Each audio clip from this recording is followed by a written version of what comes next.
this meeting to order. A roll call, please. Freeholder Fantasia. Here. Freeholder Graham. Here. Freeholder Hertzberg. Here. Freeholder Patillo. Here. Freeholder Director Yardley will be absent this evening. Would you please join us and stand for a moment of silence and salute to the flag.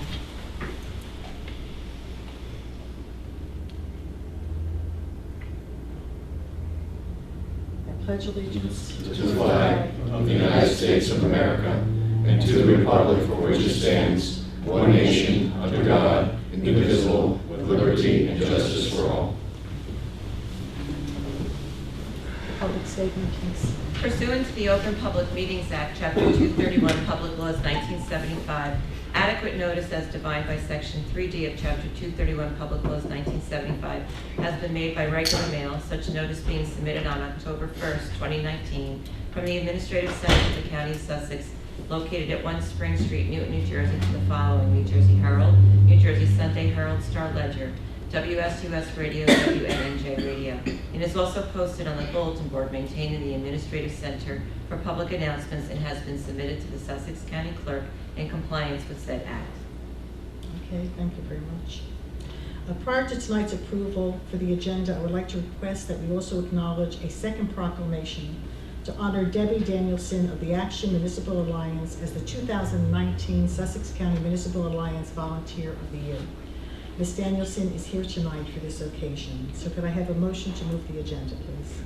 Freeholder Deputy Director Patillo, if I could ask also that the board give consideration to listing shared services for the Sheriff's Office under item 7 of the closed session agenda, as I had just received some information that I'd like to present to the board this evening.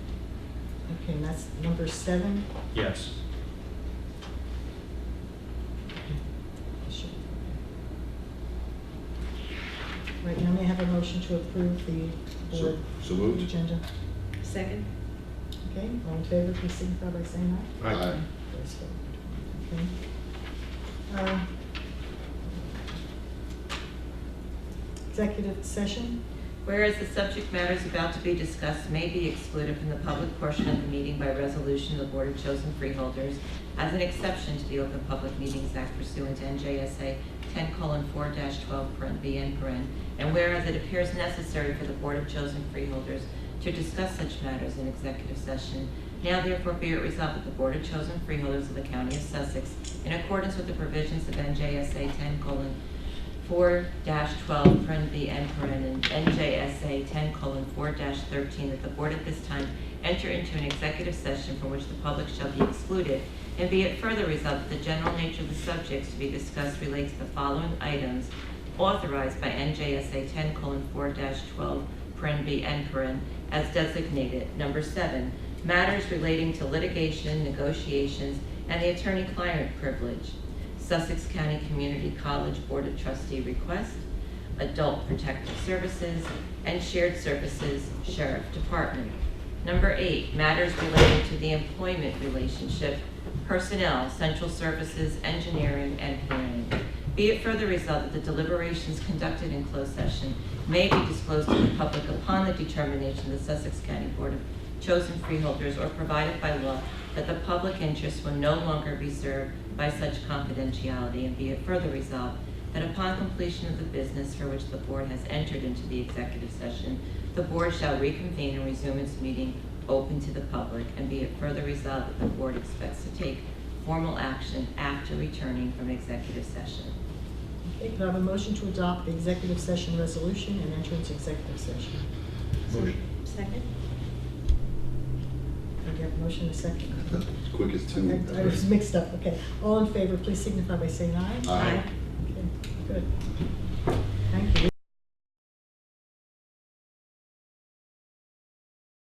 Coming this evening, and I need a motion to adjourn from executive session, please.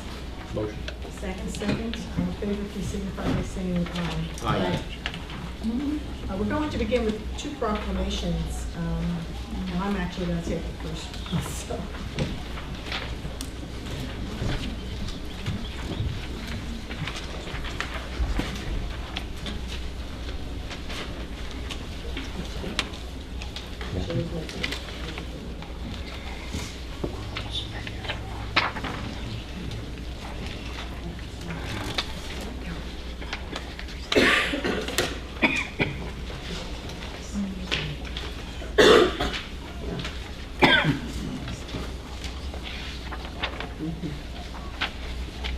So Debbie, you gotta come up, please.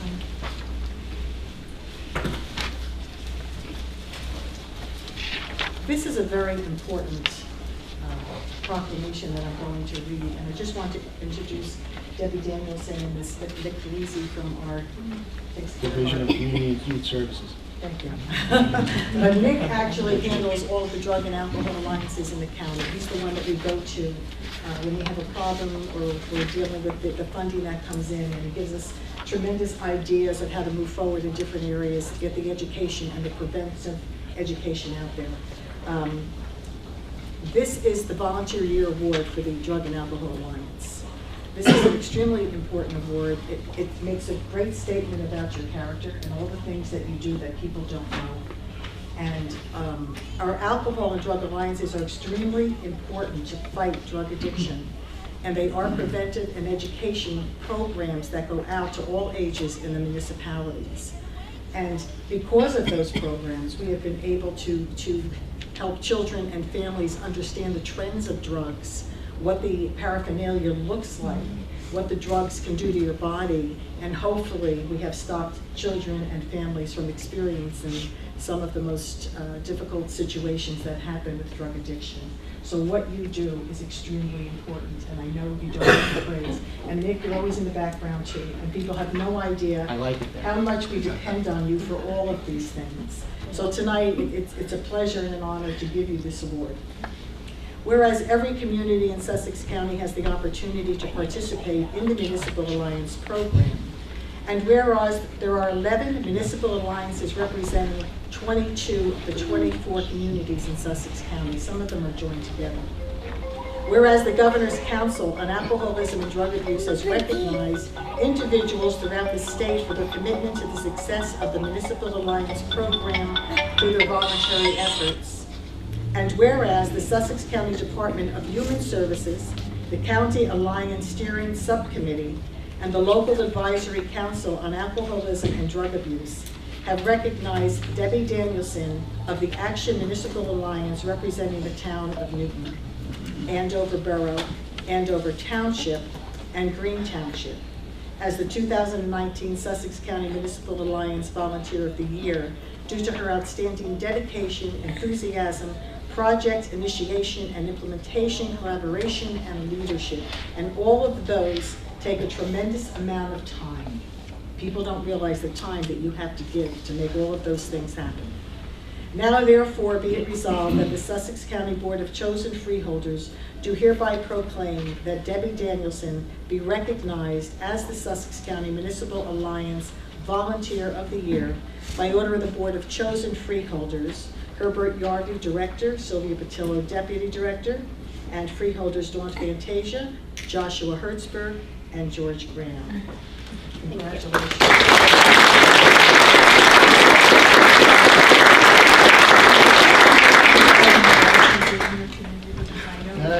She's not the Alcohol and Drug and Alcohol Alliance Coordinator. What else do you do? I'm a 20-year member of the Andover Township Volunteer Fire Department and EMT.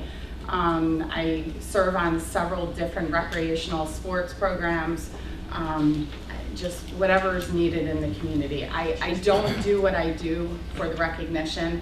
I do it to get the youth out there and get the help for the families. So that's what I really appreciate. And I'd like to point out also, she just became a member of our County Alliance Steering Subcommittee, which oversees all of the programming that's done by the alliances and approves and recognizes the work that the alliances has done. And Debbie is one of our volunteers on that committee as well. You know, it's always that way. It's one person that does everything. You know that if you're involved in town politics and town activities, it's always that small little core group that does everything, and you're one of them. So we're just very grateful. So we are going to take a picture together.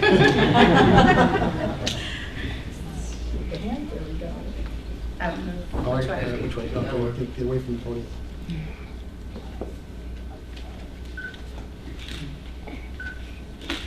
Thank you. Thank you. Thank you again. Thank you, everybody. Before I introduce you,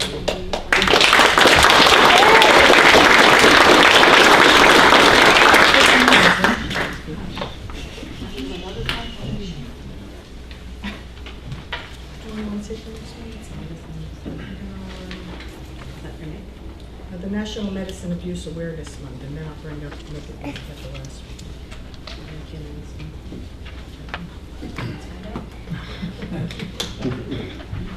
What's Ashley Brown and Tina? They're just accepting. Okay, Ashley Brown and Tina Owie is going to do it. I didn't even see Tina here. She did. There she is in the back. No, what one's the show? She prints it in just for large. me. Large Yeah, print, that's a little fine. larger. Thank you.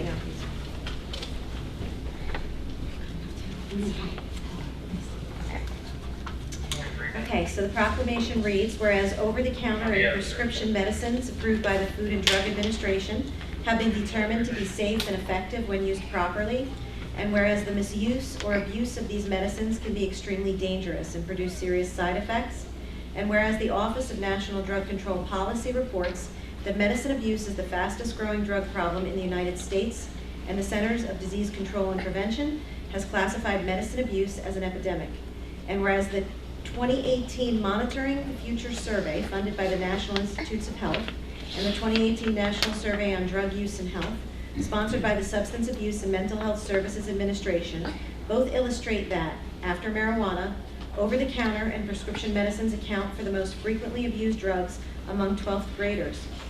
And whereas the access teenagers often have to prescription medicines and home medicine cabinets, and the lack of understanding by teenagers of the potential harms of these powerful medicines make it more critical than ever to raise public awareness about the dangers of medicine abuse. And whereas National Medicine Abuse Awareness Month promotes the message that over-the-counter and prescription medicines are to be taken only as labeled or prescribed, and that using such medicines to get high or in large doses can cause serious or life-threatening consequences. And whereas observance of National Medicine Abuse Awareness Month should be encouraged at the national, state, and local levels to increase awareness of the abuse of medicines. And whereas community anti-drug coalitions throughout the country are undertaking activities to engage and educate parents, grandparents, teachers, law enforcement officials, retailers, doctors, and other healthcare professionals about the potential harms of prescription drug abuse and cough medicine abuse. And whereas educating the public about the dangers of medicine abuse, encouraging parents to talk about medicine abuse with their teenagers, mobilizing parents to safeguard their home medicine cabinets, and promoting abuse prevention are critical components of what must be a multi-pronged effort to curtail over-the-counter and prescription medicine abuse. Now therefore be it resolved that the Sussex County Freeholders designates the month of October 2019 as National Medicine Abuse Awareness Month, and urges communities to carry out appropriate programs and activities to educate parents and youth of the potential dangers associated with medicine abuse. By order of the Board of Chosen Freeholders, Herbert Yardley, Freeholder Director, Sylvia Patillo, Deputy Freeholder Director, and Freeholders Dawn Fantasia, Joshua Hertzberg, and George Graham.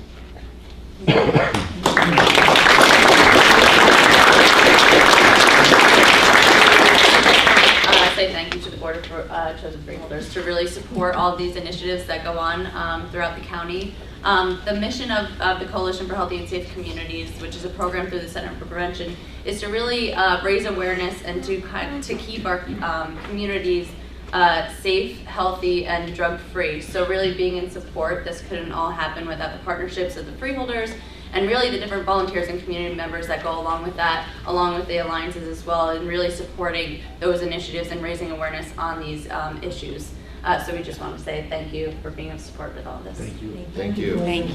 Thank you. Thank you.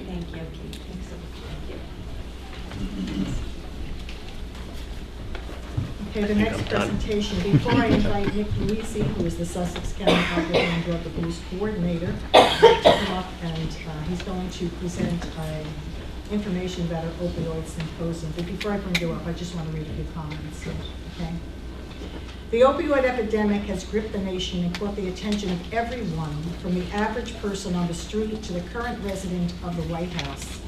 In 2017, 70,237 Americans died as the result of overdose. That is more than any other accidental or injury-related death in the country. Sussex County is not immune to this epidemic. In 2017, there were 38 overdose deaths due to opioids and other drugs. That number decreased slightly in 2018 to 35 deaths. This decrease gives us hope that our efforts to control this epidemic and bring life-saving measures to those people who are dealing with substance use disorder are not in vain.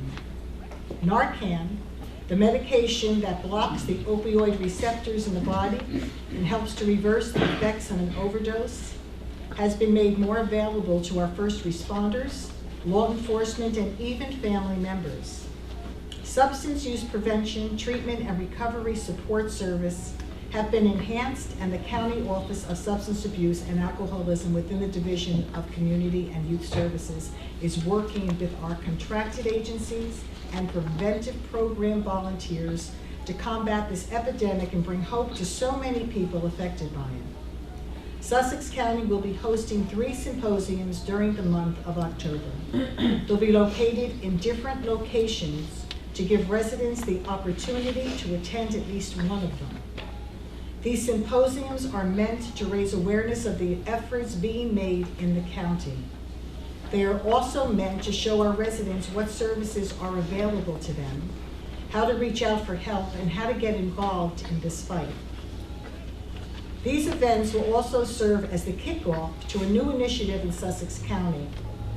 We will be convening an overdose fatality review team modeled after similar efforts in Ocean, Monmouth, and Somerset counties.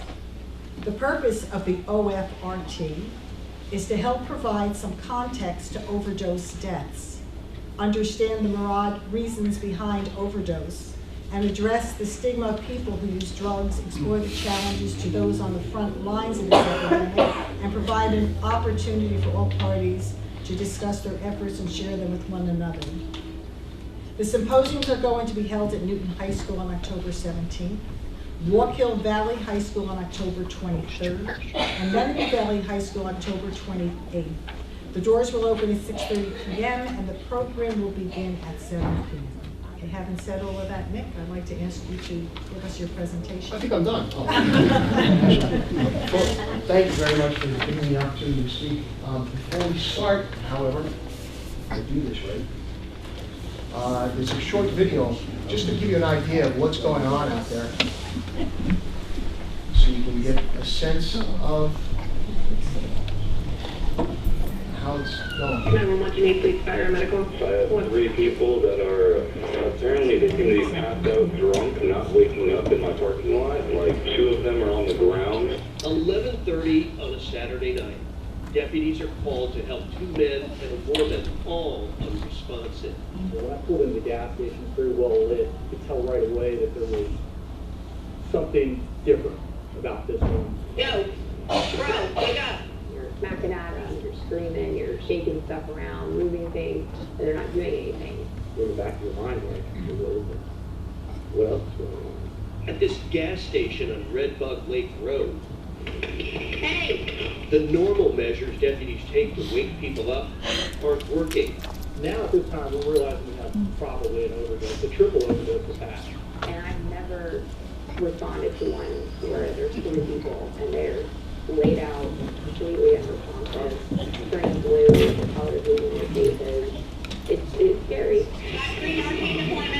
Since November 2016, each SCSO deputy has carried with them Narcan, a powerful opioid inhibitor sprayed up the nostril that has brought dozens of people who are overdosing back from the brink of dying. Typically, when we administer the Narcan, you get that deep breath. You see the results right away, but that didn't happen this time. All 3 of them had 1 dose of Narcan originally. Still wasn't enough. You know, they needed more treatment. Come on, bud. Come on, there you go. Southern County fire personnel arrived with more Narcan. Each person ended up needing multiple doses. Is anything else in the car I'll take? And now the deputies have custody of this pickup. They have to determine what caused all this. After we subject to transport to the hospital, we're still left with the vehicle. And that possibly hazardous material that's inside. We don't know what it is or where it is. I was nervous. I will say that. To protect That's a scene that's taking place all over the country, and Sussex County is not immune from that type of scene. The office, my office, the Office of Substance Abuse and Alcohol, is the contact for people who are looking for help when it comes to substance abuse treatment, substance abuse prevention, recovery support services. And with some discussions with the Deputy Director, we thought it might be important to get the word out to the public about what's available to them, about what we do, and really how it's impacting Sussex County. The idea originally was to have a town hall meeting, and in our discussions we decided one town hall meeting probably wouldn't be enough for various reasons. You know, it's the beginning of the school year, people can't come out one particular night, so we thought 3 nights throughout the month of October, just to get the word out to everybody, so to give everybody the opportunity to attend and to get the information available to them. So we put together the 3 symposiums, and I've even offered a copy of what my presentation is going to be, but my presentation is just one part of it. Our symposiums are going to be a series of presentations from the people that are on the front line of the epidemic in the county. We also have displays from providers that are available to people in the area and some outside the area. Treatment providers, recovery supports providers, prevention agencies, they're all going to be there. Our agenda will include Prosecutor Koch, who's going to discuss the Operation Helping Hand initiative that Prosecutor's Office has undertaken this year. Dr. Brutico from Newton Medical Center is going to discuss the emergency department operations in response to the opioid epidemic and what they're doing at Newton. I have a presentation, and then we're going to have Becky Carlson and Chief Richards from Newton Police Department to discuss the CLEAR initiative. And I'm sure you've all heard about the CLEAR initiative. And then we will introduce the Overdose Fatality Review Team, which is a new initiative that our office is going to be bringing to the county, modeled after an initiative that was begun in Maryland that looks at data surrounding fatal overdoses to try to find gaps in the system, gaps in the delivery of services, gaps in the delivery of prevention information to help prevent another death from overdose. That's in a nutshell what we're going to be doing on those symposiums. We really just want the public to get the information. I get many phone calls from people who just don't know what's available to them, or how to access treatment, or what they can get if they don't have insurance, or even if they have insurance. So this is the idea behind the symposiums, is to get this information out to as many people as we can. That's all. Thank you very much. Thank you very much. Thank you.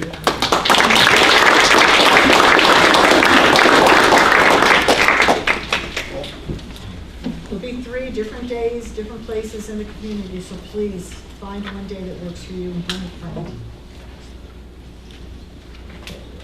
Okay, we have no public hearings tonight, right? So I'd like to have a motion to open to the public, please. Motion forward. Second. All in favor, please signify by saying aye. Aye. Okay, before you come up, I'd like to read something. Comments are limited to, because there are so many people here, we're going to limit it to 3 minutes this evening so everyone gets a chance to speak. And must only address issues regarding the agenda items. Please, when you come up, sign your name and print your name and municipality on the sign sheet. If you have an issue you want to speak about and it is not on the agenda, the time to speak about that is at the second open session from the floor, which would be at the end of the meeting. Right now, this public session is only for things that are listed on the agenda. Okay, so please come up and sign your name.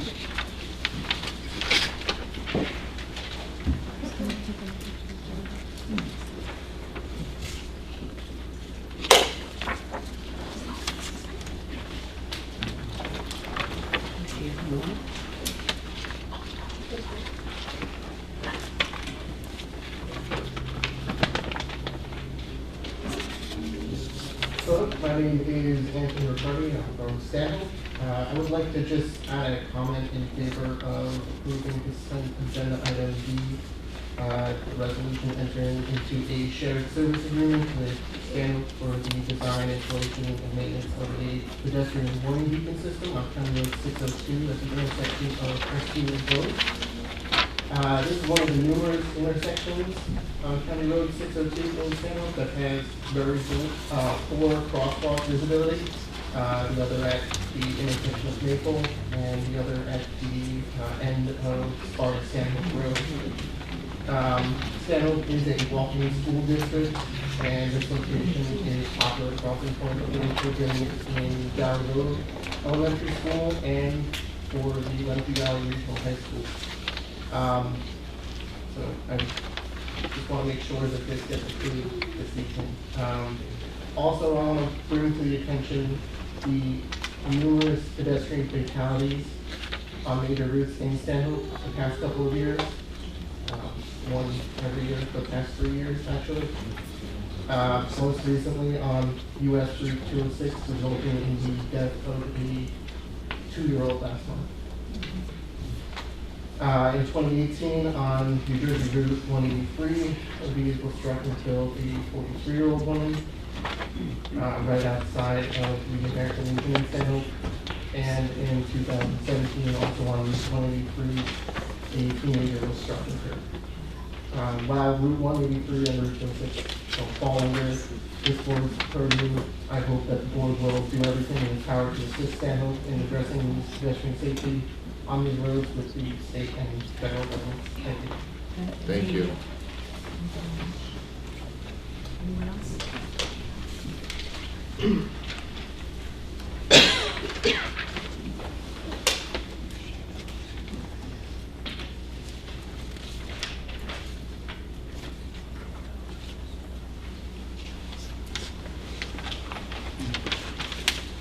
I'm Mara Rhodes from Patron, and I was wondering about the resolution on 14D. I was wondering where I can get a list of the sites where we gave you the LSRP for.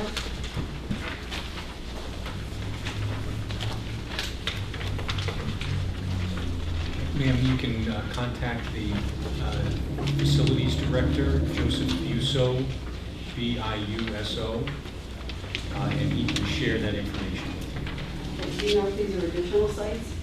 you. These are sites that have been under monitoring for a number of years. Are we just doing the $864,235 for consultative services? No, these are active remediation projects that the county has been engaged in for a number of years. Okay, so the LSRP is just doing consultative services, you're not cleaning it up?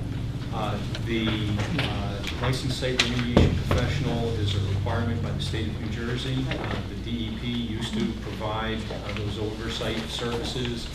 This is the county's individual. Those services include remediation efforts. Okay, so we're not hiring anybody else to actually do the cleanup, the LSRP is doing both? This is the work, yes. Okay. And how much are you anticipating, this is going on for how long? You don't know? More than 20 years. No, but I mean, the $864,000 is gonna cover like the next 5 years, the next? No, that will cover the active work this year into next year. So it's only for the rest of this year? Into next year, but I anticipate there will be an additional appropriation in the county's 2020 capital improvement program to continue the work. Do you know how many sites these are? I don't know the specific number of sites. 1 minute. Okay, thank you.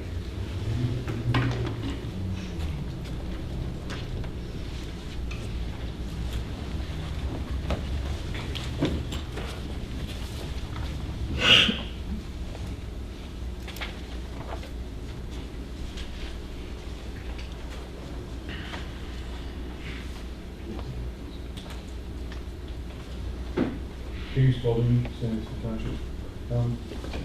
Coming before you because I wanted to address the issue with the Sussex County Community College Board of Trustees request.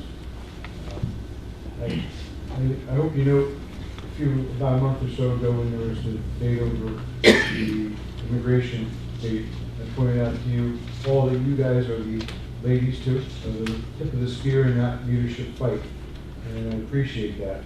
This is a similar type of situation, as far as I'm concerned.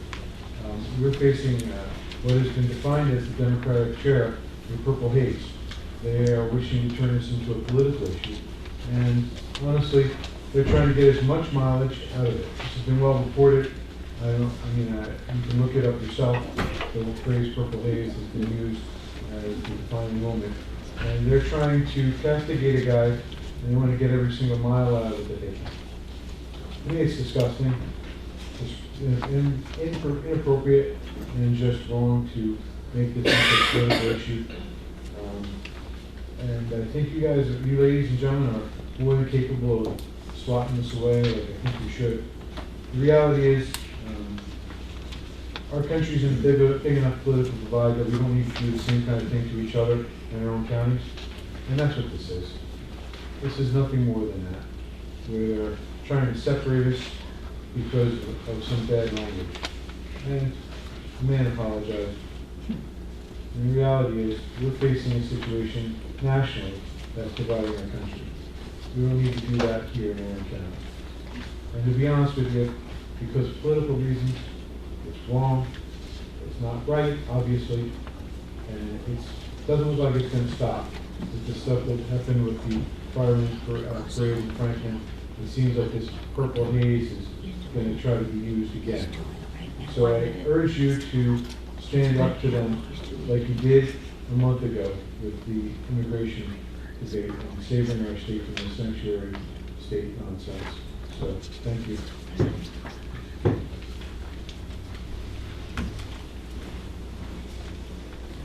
Is there anyone else that wants to speak? Oh. Sign it, please.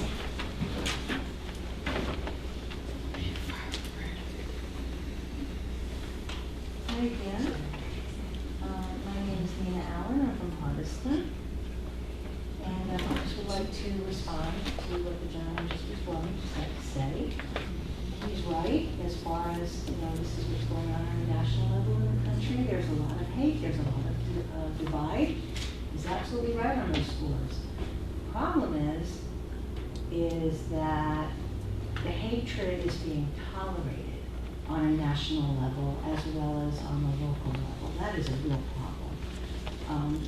It's not just words. Words have meanings, and you can't go around calling people names and just getting away with it. I said that the last time I was here, and I'm repeating it again. Even though this gentleman has only a couple weeks left until the end of his term, there has to be precedent set. People have to be able to remember that this was wrong, and that's the point of removing Mr. Scanlon from his post, so that people can have a living memory that nobody can get away. You can't get away with this kind of stuff. It's not right. It's not right. Sorry that everybody doesn't agree and that there was division, but if you do something right, then, it's right and it's over. And there's nothing to divide about. It doesn't belong in Sussex County. That's all I have to say. It doesn't belong in the national front and it doesn't belong on the local front. And thank you very much for considering. Thank you.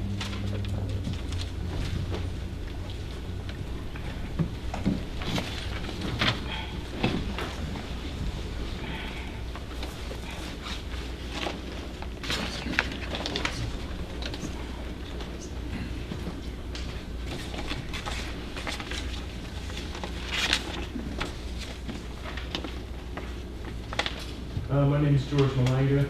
I'm a resident of Pacon for almost 50 years already, not counting my childhood spent in December on the lake. I too agree with the first gentleman wholeheartedly. I stand in total support of Jerry Scanlon. I've known him for years, and the lady, I believe, just before me said what he said was the wrong thing. He did not say that. Those are not his words. I know the man, he's a gentleman, he's a great father. The bottom line is that those are not his words, that's not what he's all about. And to castigate him and lynch him, so to speak, is just totally unfair. two different subjects as far as that's concerned. So again, I'm in total support of Jerry's game. Yes.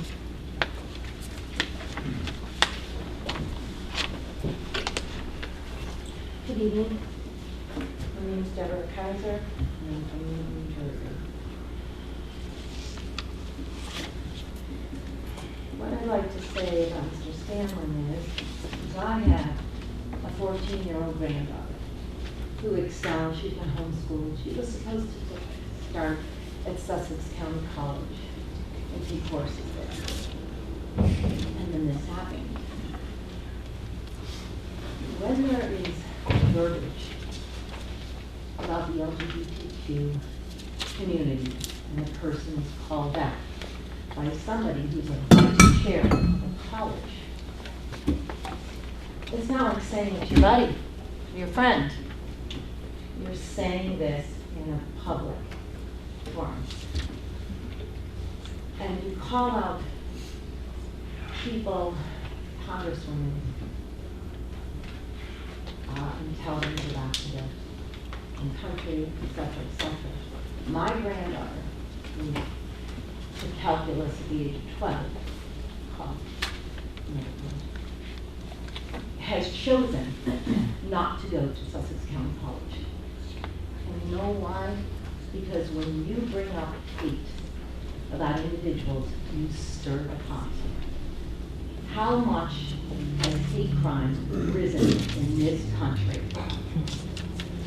You can't have people in authority positions, and especially involved in a college, where there's classrooms and children. How would you all feel if somebody was antagonized and decided to take a gun into that classroom at Sussex County College? Because when you stir the pot against the LGBT community or against people who are different or of color or creed, you set up people to be injured and killed in this country. 1 minute. So I am asking you all to think about that when you're making a decision about Mr. Stanley, because I don't care if he's got 1 day left. This is not acceptable what he did. As a parent, a grandparent, and a human being, if anybody in this room thinks that's okay, then I'd say you have some issues to deal with yourself. Thank you for your time. I appreciate it.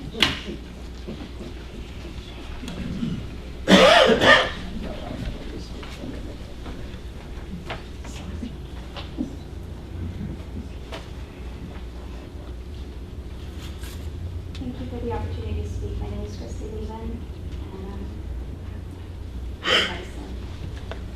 I fully intended to speak today about Mr. Scanlon, but I'm not going to speak about him tonight. After seeing the presentation that I saw and said I wanted to speak regarding that, I think the intention of the board to have the symposiums is a very good intention, and last time I was here, I praised the board for that. What I saw today, though, I'm very confused as to how that is going to help anybody. What we saw was very disturbing, and as someone that lost a family member to an overdose, it was very upsetting. I also know there's another person in this room that lost someone recently, and she shared that the last meeting that she lost her mother to an overdose. I sincerely hope that that is not what you're hoping to share at the symposiums, because I don't know how that will help anyone. And I just wanted to share that. Thank you.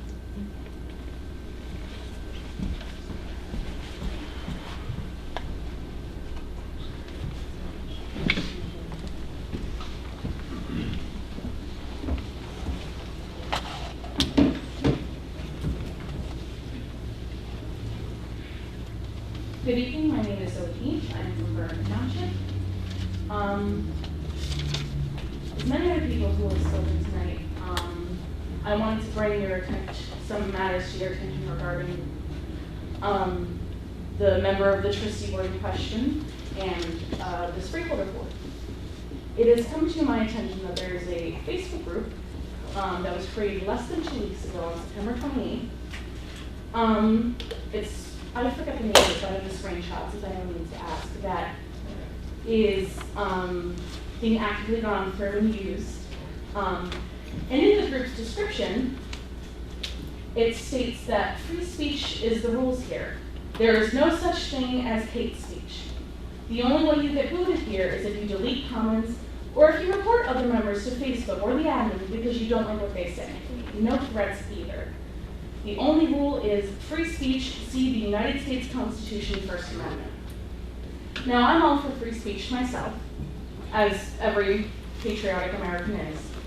But when we talk about free speech and hate speech, which hate speech leads to hate crimes, it's disturbing that not only the member of the interested order in question is active on this Facebook group, like being a member of the group who was invited and accepted the invitation and is in the group. Freeholder Fantasia is also in the group and has liked posts as recently as only a week ago. And it's disturbing that someone who could vote on whether or not we're going to stand up to hate speech and really step out for everyone else in the county who isn't cisgender and white and not Islam, because as some of the statements by Mr. Scanlon, who is active in this group that doesn't believe that hate speech is real, that we should eradicate Islam. Also in the group, who has interacted with some pages, while they're not a member of the group, has liked posts, is a page Freeholders, Dawn Fantasia, and Joss Hertzberg, which the page is mixing campaign with their title as Freeholder. I believe that Ms. Freeholder Fantasia should rescind herself from these votes, as she clearly does not believe in hate speech and that there is no such thing as hate speech. If you'd like any screenshots, and I have plenty, I can provide them. Why don't you? Absolutely. I'd love to see Does them. any, Robert? Does Whoever you would like to give them You can give it just to the clerk. I'll distribute them. You're welcome. There are timestamps, and the group was created on September 28th, 2019. And I have more if anyone else wants them. I'll take any other copies you'd like to save me from making copies. I mean, they're all the same thing. Oh, I'm sorry, thank you. Not only that, but I would also just like to echo what Ms. Lavin said about the... I'm sorry, your time is up. Okay, thank you. Karen? I just wanted to... Hi, Matthew Conway, Vernon.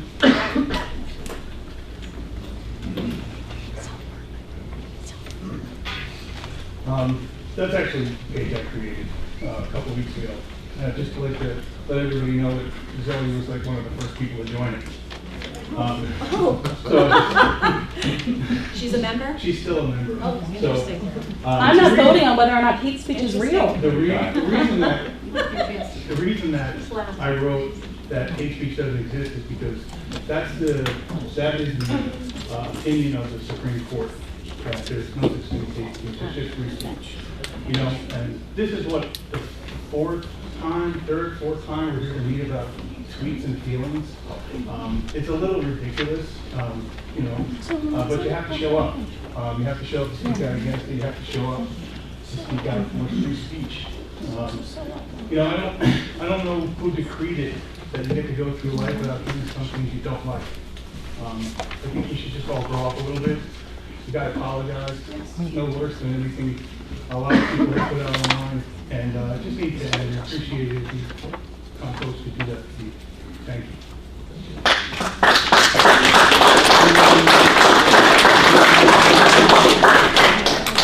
Excuse me, before you do, just to bring to the attention, thank you for coming up, Mr. Conway, and sharing that, and to respond to the prior speaker as far as... There's a fact that she's not in that group. I'm sorry? Thank you. So some of the posts on here, the screenshots, and thank you, Mr. Conway, for sharing general county news on this page. I like the following. Freeholders want voter approval for future bonds.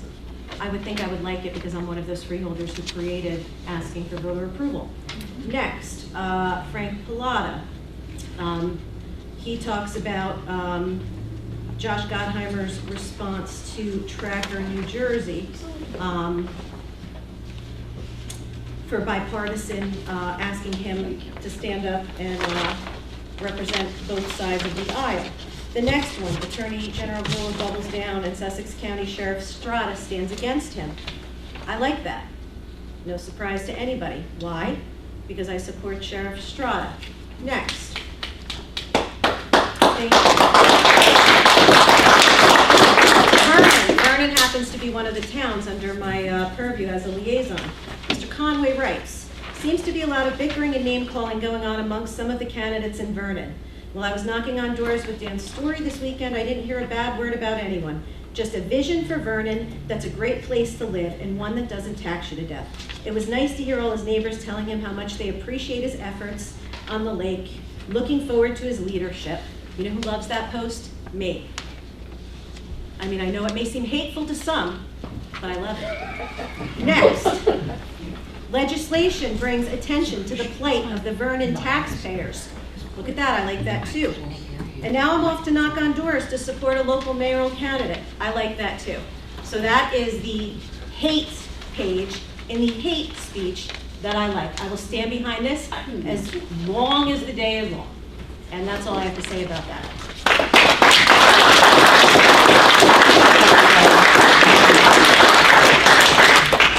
I was simply coming up to say that. We have your name, please. Yeah, Katie. Could you put the mic closer to you? I can't hear. It's just recording. It doesn't amplify. It just records, it doesn't amplify. I was Sorry, could you repeat your name? I didn't hear it. Yes, Katie Rotundi of Hampton Township. Thank you. Turkey bacon. I just. God, you're disgusting. Hey, be quiet, or you want to leave? Lewd comments back here. I request You should throw these people out over here. Throw them out. Hold on. Let's just get control of the meeting. Everybody gets a chance to speak, and we ask that you respect that there's a speaker up here. So please go ahead. Thank you.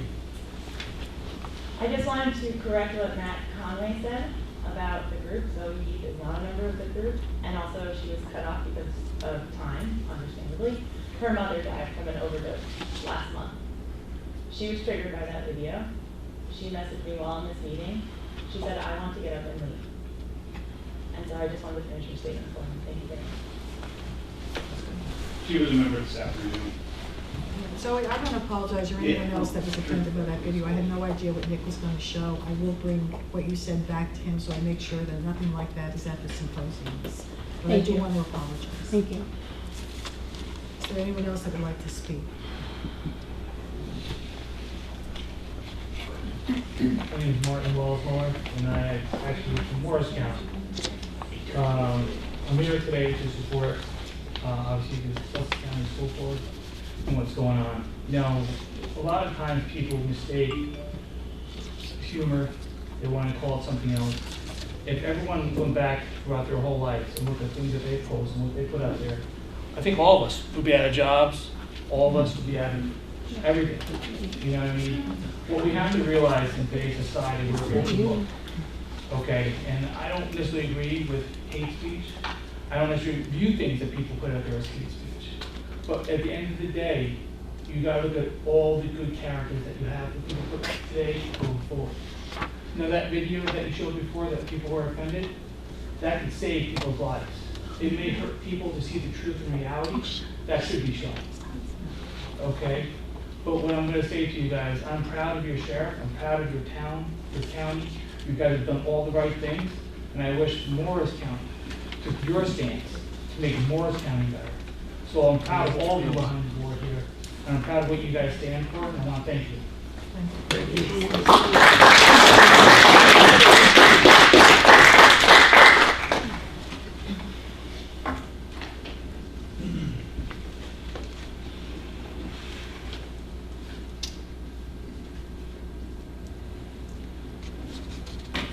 Hello, my name is Richard Schindler from Ohio, New Jersey.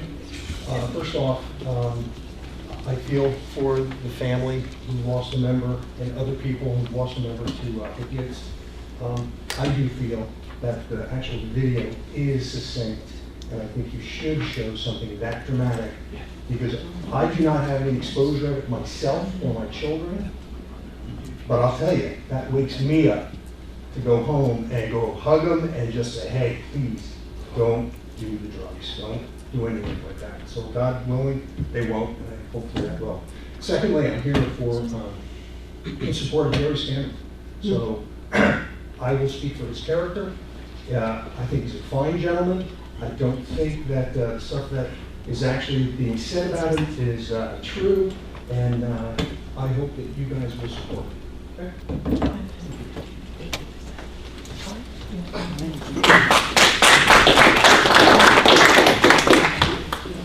Hello, William Hayden, Frankfurt. Why are we here at the Jerry thing again? Jerry posted something that even Facebook and Twitter didn't take down. So who determines that it's hate speech? An arbitrary group. An arbitrary group that decides they're triggered over everything. Back in the day, people would have gotten hung by the king. That's why we have the First Amendment, so we don't have this nonsense. I don't agree with a lot of stuff that's posted on Facebook by the other side. I've seen plenty by professors at the school. I don't see us doing anything about that. Bottom line is, there is no precedent or rule set forth on how to handle it, so you shouldn't even have been censured. The fact that they're all upset, well, if they made Archie Bunker today, they'd all be crawling under their beds. Jerry Scanlon's a fine man, and what they've ceased to realize is how this is affecting his kid, his family. They don't care, because they want to act triggered.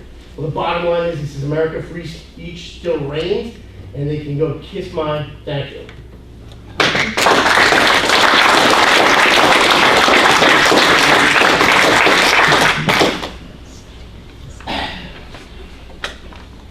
My name is Dennis Augustus. I'm a resident of the Hampton Township, resident of Sussex County, going on 20 years.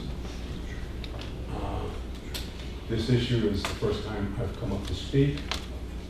What makes me stand up right now is the discussion of hate speech. Hate speech can kill, so there must be something wrong with hate speech. With regards to saying something wrong about the king and getting hung, we must remember that it was a man named Peter Zenger who found he wanted to say something against a representative of the king, and that established our freedom of the press. Words are powerful. Words are important. Words are things that we use to define ourselves, who we are, where we're going, what we want. How we use our words, the words that our children will hear, the words that our neighbors will hear, are very important. I remember a racist. His name was Governor Wallace, George Wallace. I also remember that I came to like George Wallace because after a traumatic experience for him and having a better look at life, George Wallace took back all of his words and led the work towards a better world. To simply say I apologize, having committed something that you've said several times, doesn't always prove that it's sincere. Your efforts, your energies after saying I'm sorry, that tells us how sincere. From what I've been witnessing a great stonewalling and silencing and protecting of words that were said that were incorrect. It's not just a small group here in this community college. I'm not a member of this community college, but I'm a member of this community that I really have come to love, and I think fair play and honesty is very important. And with that, let's remember, hate speech may not be defined as something that is a crime or whatnot, but the history of man has shown hate speech, let's go to 1939 in Germany, and it leads to some very serious consequences. 1 minute. Thank you.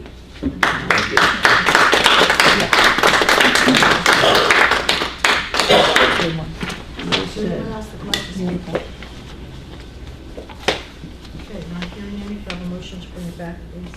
Motion to close. Second. All in favor, please signify by You want to saying speak? aye. Oh, I'm sorry. I'm sorry. Stop. I was looking to see if anybody else.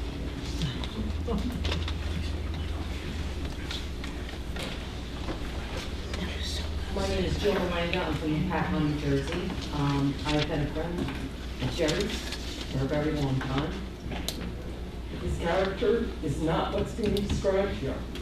And I would challenge any one of these people that actually got up and said something negative against him if they actually knew him. He took back his words. People are saying those were his words. They weren't his words, those were his tweets. He retweeted what somebody else had said. He made a mistake, he apologized for it. What nobody knows here is what it's actually done to him. To him, his wife, his teenage daughter, his social people. It's done a lot to him. The reason he is not resigning from the board, he's got, what, a couple of weeks left on it? Because he knows that that was not him. That is not his words. That is not who he is. He apologized for not reading the content before retweeting. And that's what I want you to all really consider. He's not a hateful person. I heard more hate here being presented towards him rather than understanding really who the man is himself. Thank you for your time.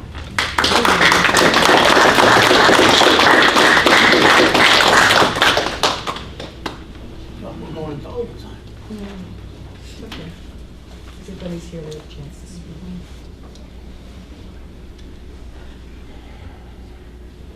My name is Santo Borelli. I'm a councilman from Hardiston, and I'm here for Jerry. And the problem here is that if this councilwoman, this woman who is who has spoken against the president, impeached the president of the United States, who has spoken against the United States, who has spoken against the people of this country. Jerry has no reason to say that he's sorry for what he did and for what he said. His freedom of speech, he has a right to say what he wants to say, and the other people that let him go from that board, they should be sanctioned, not Jerry. And that's all I have to say.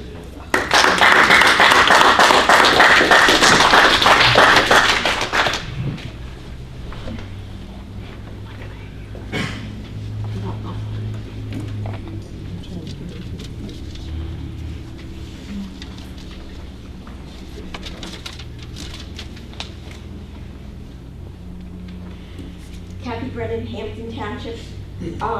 I just want to say to all the people who say about freedom of speech, yes, there is freedom of speech. I believe in freedom of speech. However, if you do something that is inappropriate and if you're a representative of, say, a party, a college, then there are consequences.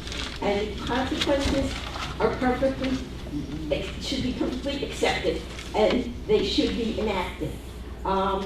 I don't know if this is like a stalling tactic, because the man only has a few days left to say, oh, well, his term is going to be over anyway, so what's the big deal? I think the freeholders need to speak out so that everyone knows the county will not stand for hate speech.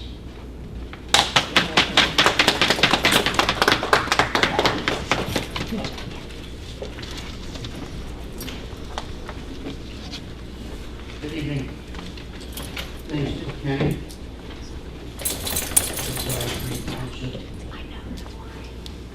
Last time I was up here, I spoke.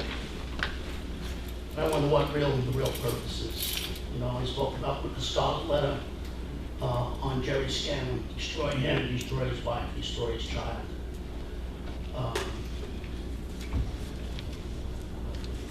It doesn't matter what anyone says up here,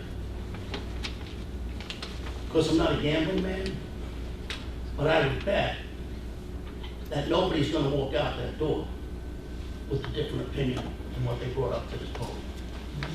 It's kind of like shoveling sand against the tide. Yeah, there is a lot of divisiveness in this town, in this country, in this county, in this state, in this nation. And I don't know what the answers are.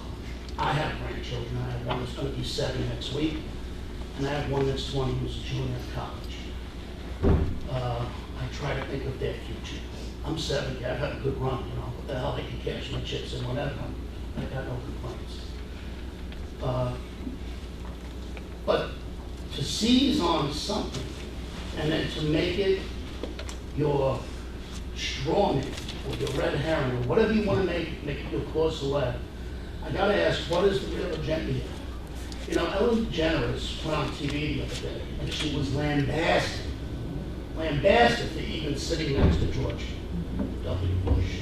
And she gave a very approaching point about, be nice. My daughter used to be a lobbyist for, that's an evil word I had, a lobbyist for Fred Rogers, Mr. Rogers' neighborhood in Sesame Street. And she's gotten involved in some of the politics in another county and some of the brutality that goes on with this. It's not working.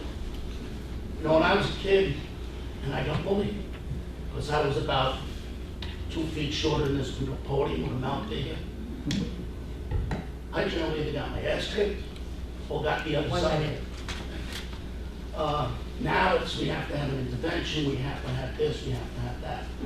It behooves the people that are, I understand triggered, I understand things you upset you, I understand language that gets you upset, I get that. But to deny my right to say it is ludicrous. To appoint yourself judge, jury, and executioner is as equally ludicrous. Recently in the paper, I challenged a Republican contender from this county about demonizing people with post-traumatic stress disorder. And his retort was, well, I meant this. Here's a clown who went online and got a description of what PTSD is right from the DSM-3 manual. And now he knows all the answers. You would be happy to strip the sheriff of his weapon because he has PTSD. I don't know who these people are. I can look around this room and they're on both sides. People need to stop being judge, jury, and execution. You know, what were the famous words of Rodney King? Do we all get along? Obviously not. Thank you.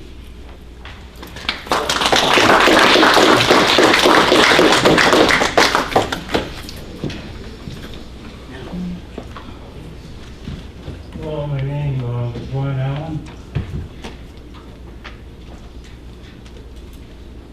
Where are you from, Mr. Allen? From Hardiston. Thank you. I don't care what party you're from. It stems from the top guy in America. That, of course, is Donald Trump. And all his hatred is seeping down. It's going in this town, it's going in that town, it's going in every town. Hate is a horrible thing.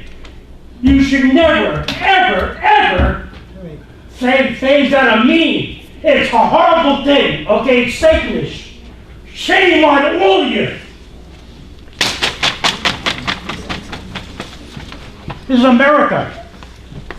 Yes, not Russia. Is there anyone else that would like to speak? Okay, not hearing any, have a motion to Motion to adjourn. close. Second. All in favor, please say aye. Aye.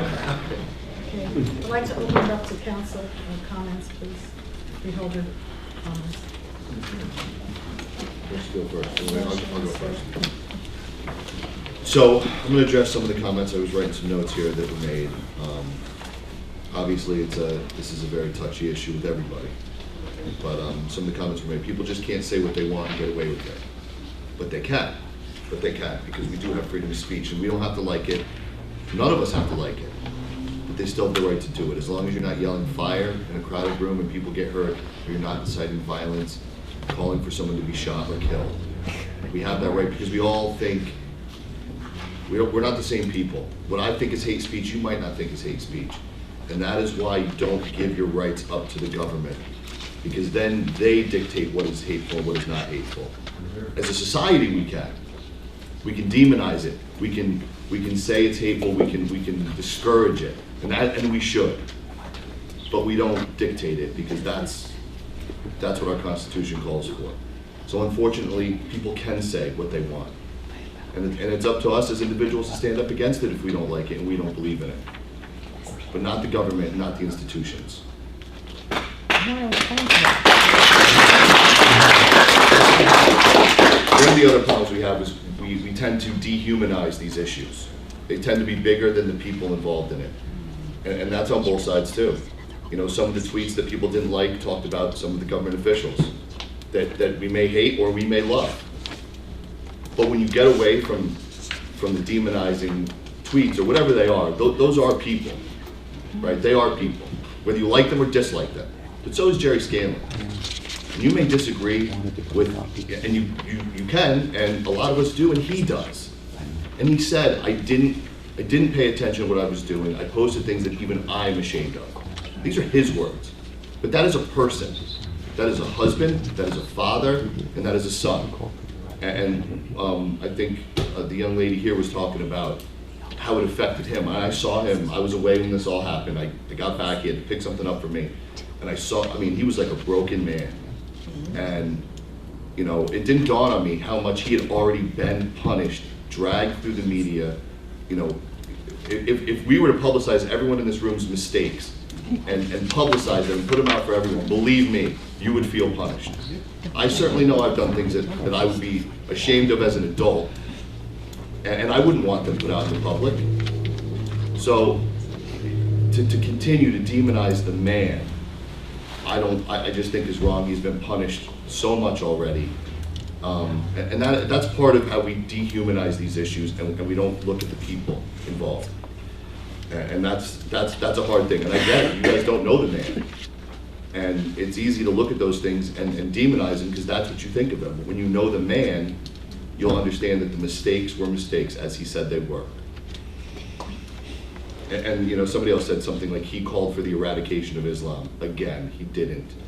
And one of the first things he said to me was how all the time he spent in the Middle East and how upset he was that was in one of the things that he posted and how he felt about the people and how he wanted to bring an iman in to help educate people. And those are the things that stuck with me.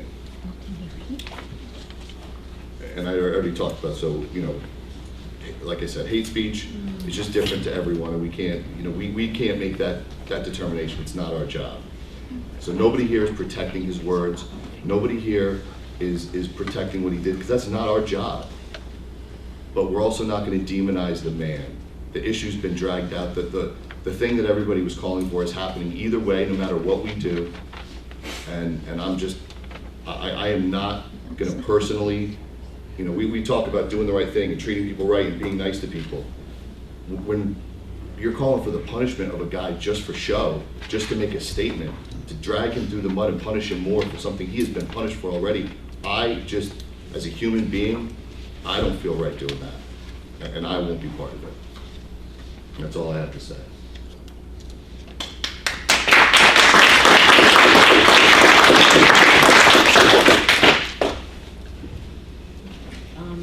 Normally during this time, our freeholder comments talk about our liaison and whatnot. I'm just going to speak for a minute. I'm not going to speak directly at this point regarding Mr. Scanlon at all. That's something that I am going to defer and wait on the advice of our attorney, Kevin Kelly, and then I'll make my comments after you speak. But as far, I'm sitting here and I'm just a little bit, again, confused. You know, words are important. Somebody said words are important. We use our words, you know, and they make an impact. I guess I still am having a difficult time wrapping my mind around the concept that something like this being, you know, a member of a page that says, you know, all points of view are welcome, no threats are allowed on the page, and you may not be threatening, and things about I'm doing something good and walking, you know, for a candidate, and I have a lot of respect in Vernon for candidates who aren't yelling at each other, and somehow this was attempted to use as a weapon to stifle my speech on this board is beyond outrageous. This is not a nanny state. This is not a nanny county. I did absolutely nothing wrong here, and this takes them all. I mean, this absolutely takes it all. So I just, again, you'll have to excuse me because this to me might be the most ludicrous thing that's ever come in front of me in the past year or years back in any capacity, in any political setting. Never in my life did I think I'd be weaponized for loving that somebody was doing something kind in the neighborhood. I wholeheartedly apologize.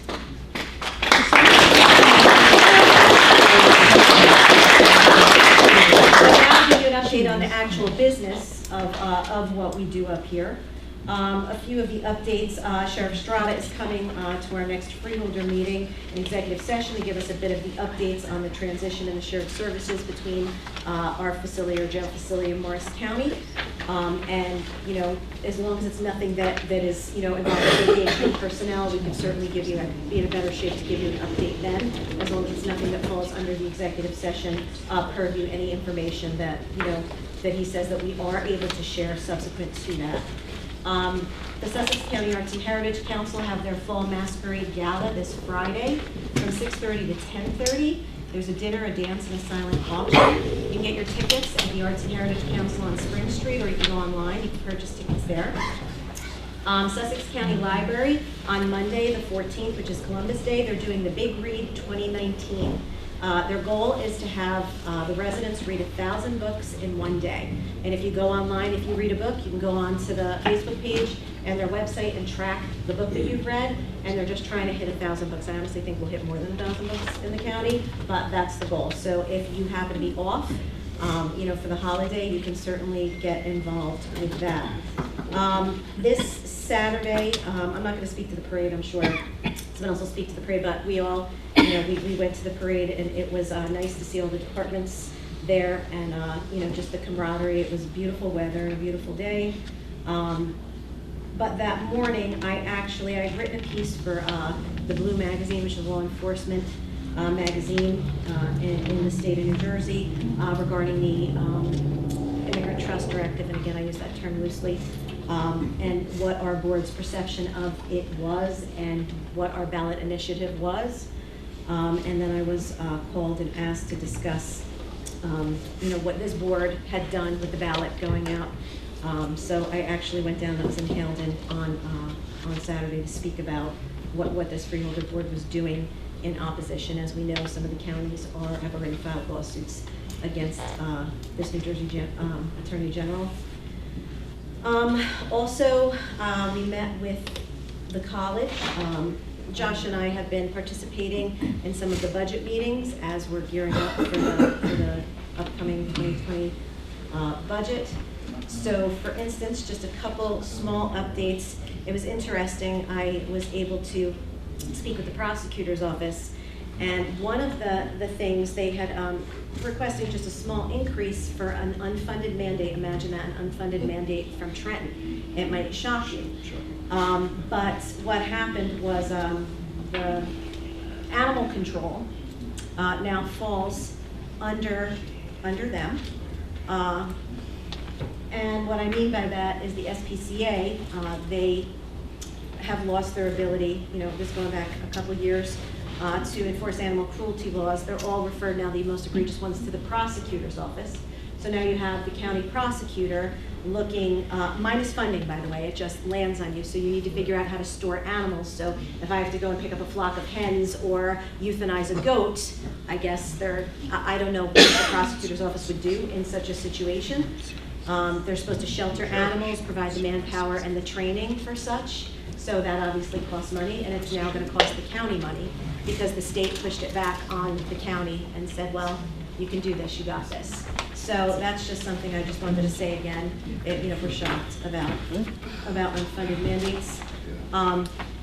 Also, we spoke with the college, and the college shared something really interesting about adding different programs, and we know that they're adding some of the different, you know, the CDL programs and the trades and whatnot, but they were talking about athletics, and this is something that you don't think about. The only community college in the state of the county, community college in the state of New Jersey that showed exponential growth is Salem County with more than 12%, and the only change they made was they added athletics to their program, which promoted retention and attracted students. And now Hudson County saw that model, and they're thinking of adding athletics as well, because they say, just think about when you're in high school, I know even in my role, a lot of times it motivates students you know, to stay on track. They want to maintain their eligibility to compete, and it's a real draw.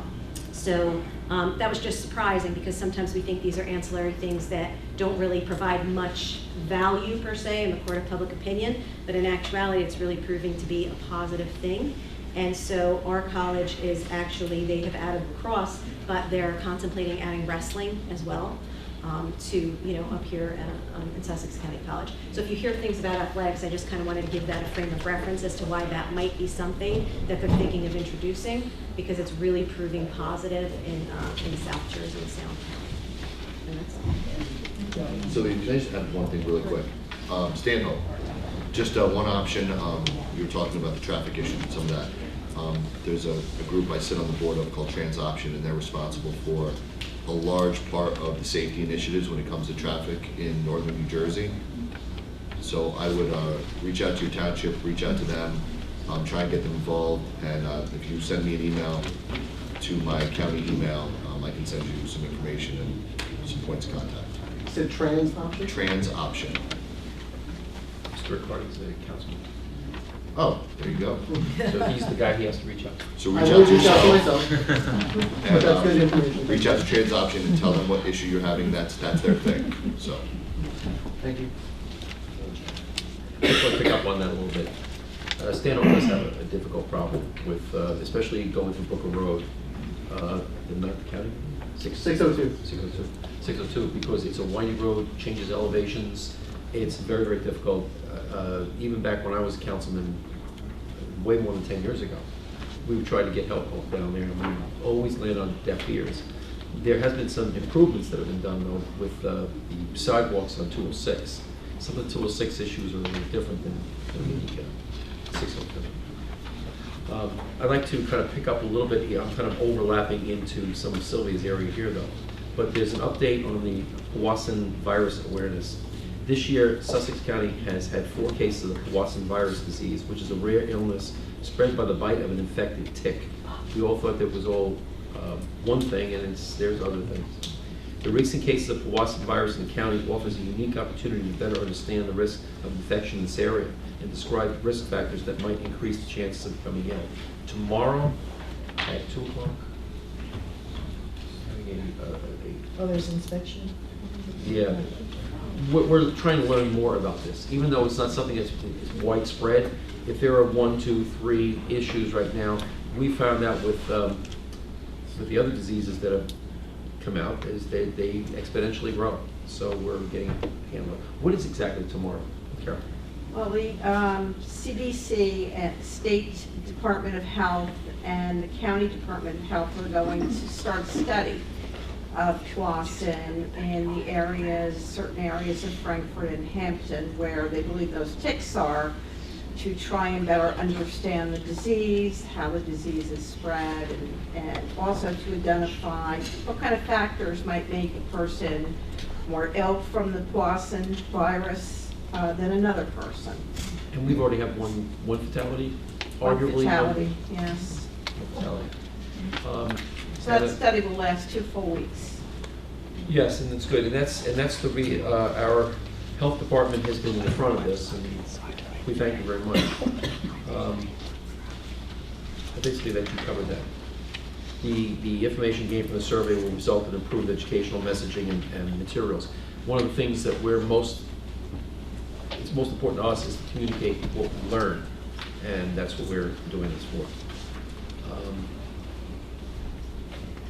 I want to talk about you learned about the symposiums already. I'm sorry, I'm trying to okay, this is very important. Flu vaccine and pneumonia vaccine clinics, fall 2019. October the 16th, 2019 at the Sandiston Municipal Building from 4 p.m. till 6 p.m. October 16th. October 19th, the Sparta Senior Center, Knoll Heights, 9 a.m. to 12 p.m. 9 a.m. to noon. And October the 24th, the Franklin Fire Department from 4 p.m. to 6 p.m. One of the things that we're always ahead on also is on the women's health screening in JC. Women's health screening are held on Thursday, October the 17th from 4 p.m. to 7 p.m. Mammograms will be scheduled for a later date. Our health department and our human services department strives every single day to make sure that we keep our people as healthy as possible. And that includes people who can afford and people who cannot afford the treatment. So we do the best we can to try and screen people for these things. I want to pick up a little bit on what Freeholder Hertzberg spoke about before. I know I probably should wait till you speak, but I'm going to jump in anyway. Okay. I've known Jerry Scanlon for about over 10 years. And I know Jerry Scanlon's character. And I know that there's been a lot of things that I've seen have gone through my emails over the years that have been picked up, that people have sent to me, and they're not appropriate, and I delete them. I know that I was on Facebook for a number of years. I kind of deleted off there, unless there's pictures of my grandson or my granddaughter. If you want to see them, that's what they are. I stay off of it because I have been attacked pretty substantially over the years because I had the audacity to say something or another. Sometimes you pick up things and you move along. Jerry Scanlon, things that I've seen, I didn't care for some of the things that I saw in there. I don't like the idea that people are called names, but I also know that it comes in all sides and all flavors today. But this is what I do. There's no clear social media policy by the college. Bottom line, there's no clear social media policy. The council can tell you that. College will tell you that. If you want to believe it, believe it. If you don't want to believe it, don't. But we've done a lot of research here, and I don't feel that there's anything like that at all. I'm here for the rule of law. I'm not here because I don't like somebody. I'm not here to dictate whether or not I like what one person said and another person didn't say. I was very taken by a number of things that have been said. Dennis, powerful words. Powerful words. Saying the right thing is not always easy. Saying the appropriate thing is not always easy. Passing on somebody else's comment, we were taught about it in school. You're not supposed to do it. Sometimes you do it. But I will stand on saying that if you knew Jerry Scanlon as a person, a lot of the things that you have been saying were wrong, and the people that are shaking their heads who do not know who Jerry Scanlon is exactly is you're doing the same thing you're saying is being done in the other direction. Jerry Scanlon started in public service in the Environmental Commission. Environmental Commission. He cares about our environment. He's done more things. I would anybody who said things against him, I would like to put it up against the things that he has done for the betterment of this community. The things that he did say, in my understanding, had nothing to do with the college. It had something to do that was done in his capacity as politically Republican chair, but I don't believe that he even did it. I think it was somebody else who probably passed it along and he just didn't screen it. I will not vote on this. You're going to put it up to a resolution, whatever it is. I think this is just a political hack job. I'm not in favor of it. But again, if you want to take a little moment, instead of getting angry about what somebody may or may not have said up here, go find out who Jerry Scanlon really is. Go take a look at this man. I heard the comment before he said about his in the Middle East. He do his job. He spent a number of, I don't know if years or months, years in Saudi Arabia. So I have never heard him say one thing negative. I don't think I've ever heard him say one thing negative about anybody. And a lot of people over the years, because of his capacity, have had reasons to probably say things about him.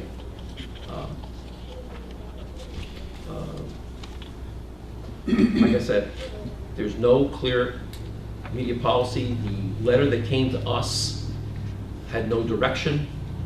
The letter that came to us had no rule of law in it. The letter that came to us had nothing in it that pointed to something that we should use as a reason to dismiss a person off the job who has done 8 years, I believe it's 8 years? 8 years of doing nothing but being one of the chief cheerleaders for that college. And there have been some really, really difficult years. I mean, there's a lot of people that may have gone to the college a couple of years here, a couple of years there. But Jerry's been there for 8 solid years of trying to turn that college around when our enrollments were dropping and didn't have a clear letter. So those are my comments on Mr. Skip.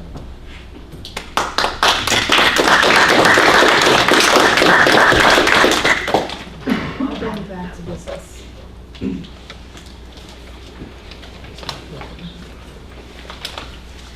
On October 5th, the Northwest New Jersey Lyme and Tick-Borne Disease Conference held this past Saturday at Sussex County Community College was well attended and most informative. I had the opportunity to stay there for about an hour. I wish I could have stayed for the entire day. The information that was given, the doctors that were talking about Lyme disease, how it disguises itself, all different approaches, holistic approaches, and different things that they do. One woman said it very nicely. She said, when I work with a patient and I diagnose them with Lyme disease, there's so many other diseases associated with that. It's never just Lyme. So she looks at it as if there's a stage, and she said, whichever disease shows up on that stage, if it's Lyme, I treat Lyme. If it's fibromyalgia that day, I treat fibromyalgia. I think what touched me the most were the people that were there, because the majority of them had Lyme's or they were dealing with someone else who had Lyme's. And one woman actually got up and she was in tears crying, and she said, for 40 years I've had this and they couldn't diagnose it. They just kept telling me it was in my head, and I have suffered terribly for 40 years. My husband was bit by a tick. We had no idea. It killed the electrical part of his heart, and he almost died. He had to have a pacemaker put in immediately, and we didn't know it. And actually, it was the whole winter I kept saying to him, Ronnie, you don't look well, you're pale, you look weak. And he kept saying, I'm tired, I'm tired, I'm tired. Thank God he didn't do that. We were able to get into the hospital. And the doctor said, your heartbeat is at 35 beats a minute. He said, I don't know whether to let you drive your husband across to the hospital or I should get an ambulance. So this is a serious situation, and unfortunately, we're in an area where Lyme disease is prevalent. So if you have any symptoms, if you're tired, if you're achy, whatever they are, symptoms that you don't normally have, I would ask, please get to a doctor. Ask them to test you for Lyme's. Sometimes it disguises itself and it doesn't show itself right away. But oftentimes they will realize that because of that disguise, they will begin to treat it anyway. Don't wait and don't delay. If they ever have this tick-borne disease conference again, I would suggest that everyone attend it. It's very, very important. The information would really amaze you. We also want to mention that based on October 3rd, 2019 data, the New Jersey DEP has lifted the advisory on Lake Apacon mid-lake and the lower central portion of the lake. At this time, 87% of the waters of the lake have had the advisory lifted. As of October 4th, the advisory remained in effect for the Prospect Point and Woodport Bay area in the northeastern portion of the lake. And the last thing is I would like to thank the Franklin Fire Department for such a wonderful and exciting parade. That was the 99th Sussex County Firemen's Association Inspection Day and Parade. The next one will be the 100th year celebrating the tradition of our fire department. It will be held in Hampton because that was the initial fire department that had the first parade. When I was mayor in Apacon, and Michael's sitting there, we all went through this together, we had to host the parade. It took a year of planning to get everything in place for that parade. Still rain. It rained, and it poured, and they marched anyway. It was freezing.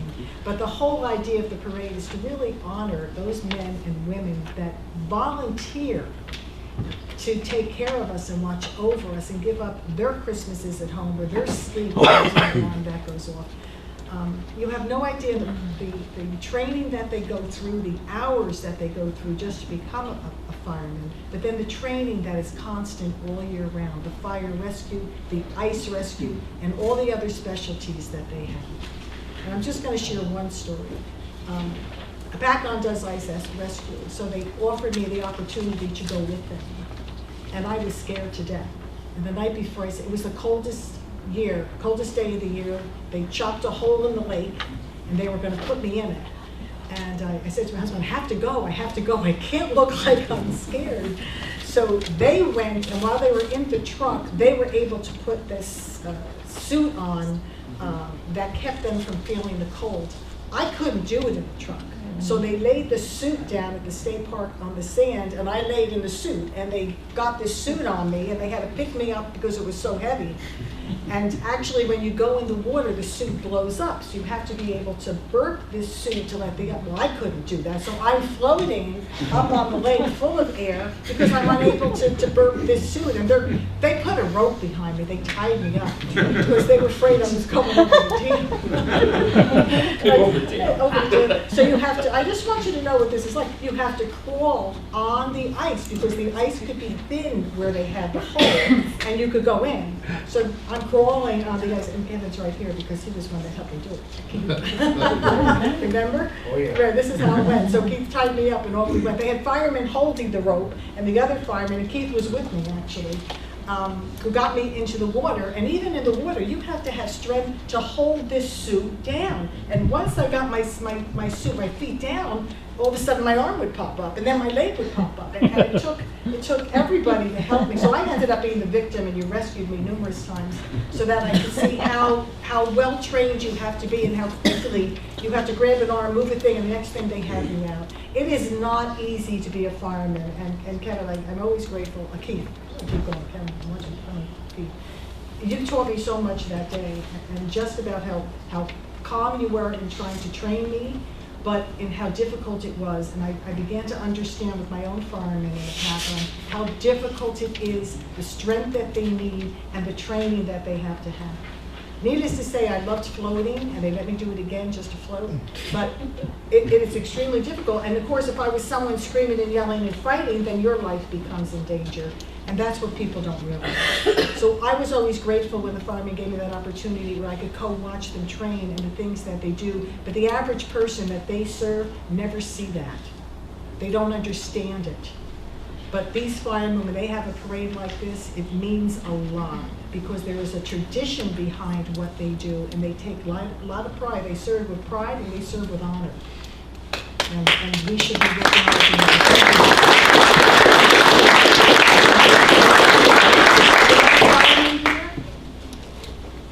For all of them. And I want to just thank Franklin because I know how much time it takes to do it, and it was a beautiful parade.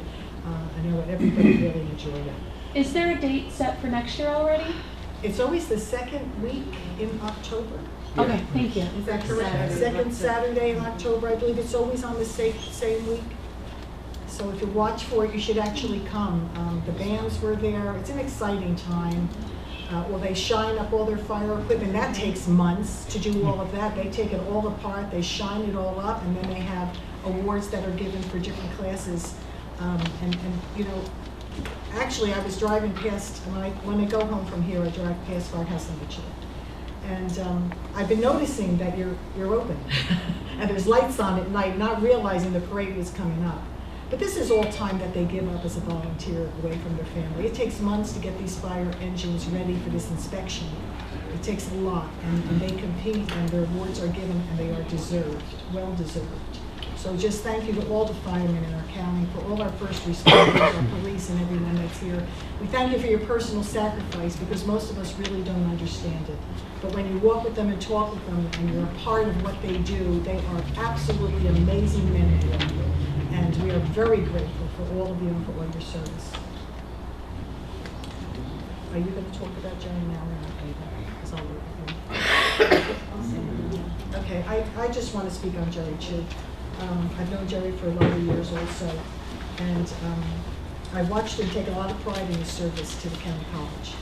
For 8 years, he served with honor and integrity, and he loves the college. So you can, well, I don't know if you can imagine, but I can imagine how serious this was to him when this happened. He wasn't even here, he was on a vacation, he didn't realize what happened. I was in Georgia at a conference, and I received a text from someone who told me that, I'm not quite sure what happened, it wasn't well described, but then they just had a list of names that they had called him and labeled him. And I was reading this, and I didn't understand what had happened. I said, I'm away, I don't know what's happening, but I know Jerry, and I find it very hard to believe that he would post something like this.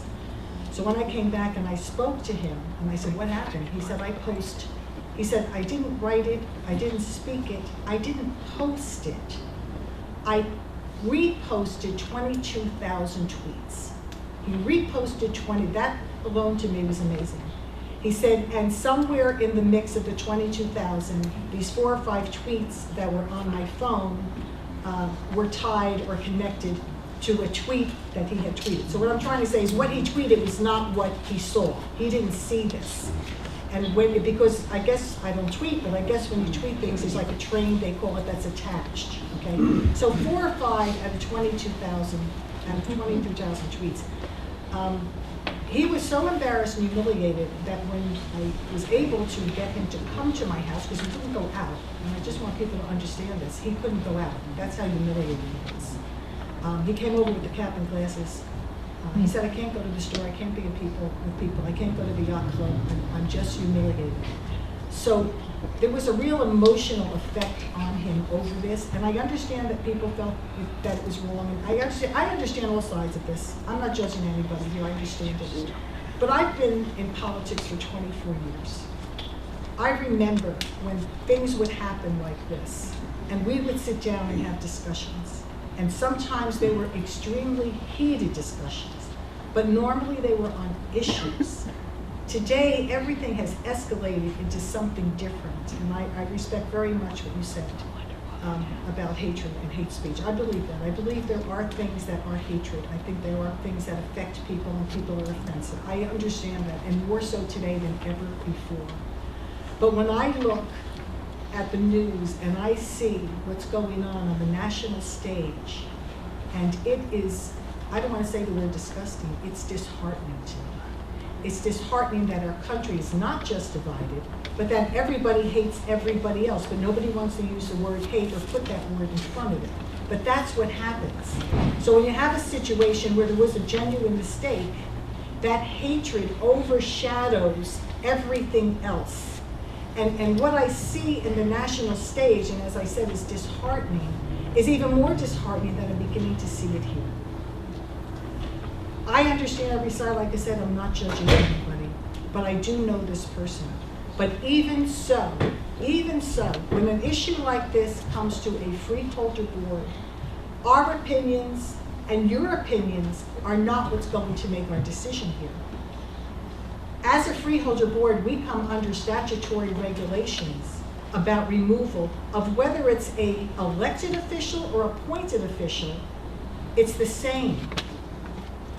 So when we ask our lawyer to report, he's going to report on how this is dealt with on a statutory regulatory way. So we're looking at the rule of law and looking at all the causes that you could have to actually remove either an elected or an appointed person. And I'm not going to go any further with that. I'm going to leave that to the lawyer, to our attorney, to explain that. But that's how decisions are made at this board. It's not our opinion, it's not your opinion. It's the rule of law. Go ahead and speak to it. I might be the only one up here that is not going to talk to you about Jerry's personal attributes, because it has nothing to do with that. It has nothing to do with emotion. He could be an angel, he could be the devil, completely irrelevant. Let you know what my thoughts are. I cannot stand the climate right now, and you will not find me dropping F-bombs online. You will not find me making fun of Governor Chris Christie's weight. You will not find me making fun of Governor Murphy's teeth, nor that the president appears like he self-tans. You will never find that, because to me, it's the lowest form of argument. And believe me, all of these people, I think everybody in the room could agree that all of these people have done and said things. There's plenty of fodder. We don't have to talk about what they look like, okay? So if you're gonna have an intelligent argument, that's where it starts. I don't retweet, repost, whatever, any of that nonsense. It's not my thing. Some people do, some people enjoy it, and I won't take it away from you. It's your, right to do that for free speech. It's not what I do. What I can say is that not too long ago, you may remember that I was running in a primary myself, and members of my own party found it appropriate to say things about me being a female. this is already public, wrote, my last name, my name is Dawn Fantasia. I like to think Disney. They like to think it sounded like an exotic dancer. Okay, so they said, sounds like she belongs on a pole with that last name. Ha ha ha, elbow, elbow. Okay, so you know what I did? Did I cry? Did I come? Did I scream for their ouster and their head on a pike? No, I used my words. And I wrote an editorial and I blasted it out to a multitude of media publications. And guess who was the highest vote getter in that primary? Touche. You use your words, you use your intelligence, you stand up for yourself. Did I agree with what they said? No, I did not. Did I think they were ignorant and foolish? Yes, I did. But I used my words. And in 2014, every school in the state of New Jersey, K-12, must institute a social media policy. Now that's K-12, that's the law. You have to talk about governing how students communicate with faculty. You can discuss how students utilize equipment that the school owns, and also social media policies had to be in place for staff and students. Now, that's under 18A.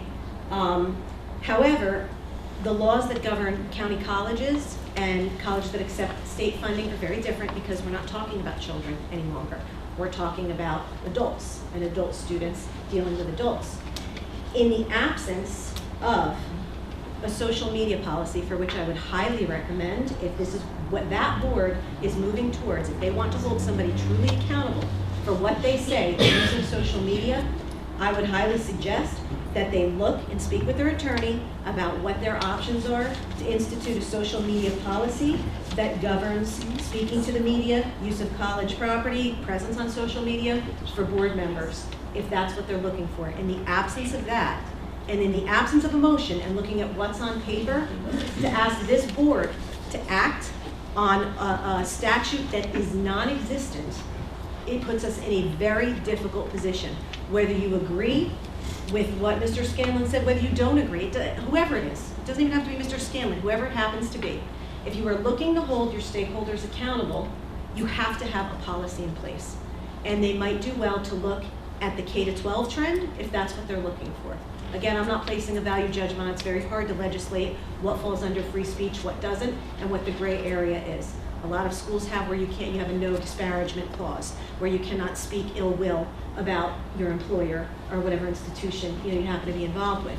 Again, I'm not judge, jury, and executioner, and I can't say whether that's the right move for the college, but to ask this board to act in the absence of violation of a policy that doesn't exist makes the entire situation extraordinarily muddy. And that's all I have to say. We'll talk.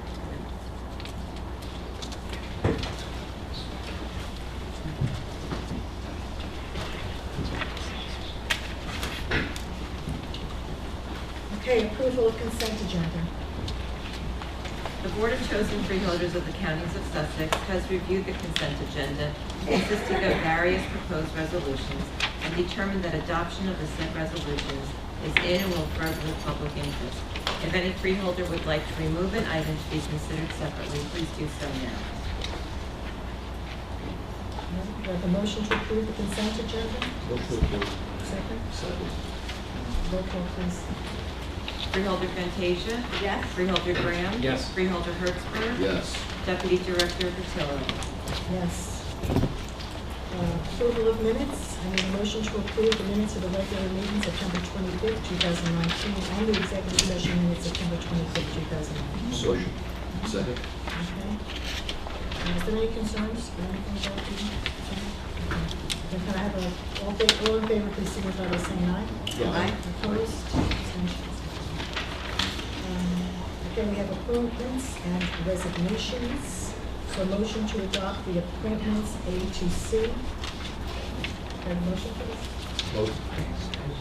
Second? Second. Is there any discussion? Just, I really appreciate seeing people keep putting their names out there. So we have a lot of boards and commissions. Everybody is a volunteer. And I see people go on, and I see people go on for 3 more years and 3 more years, and I see more names coming up here. And it's not easy. They give up their evenings, they give up their weekends, and I very much appreciate it. Thank you very much. Okay, that'd be good. All in favor, please signify by saying aye. Aye. Opposed? Abstentions.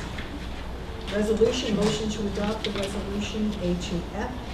So moved. Second. Is there any discussion? A roll call vote, please.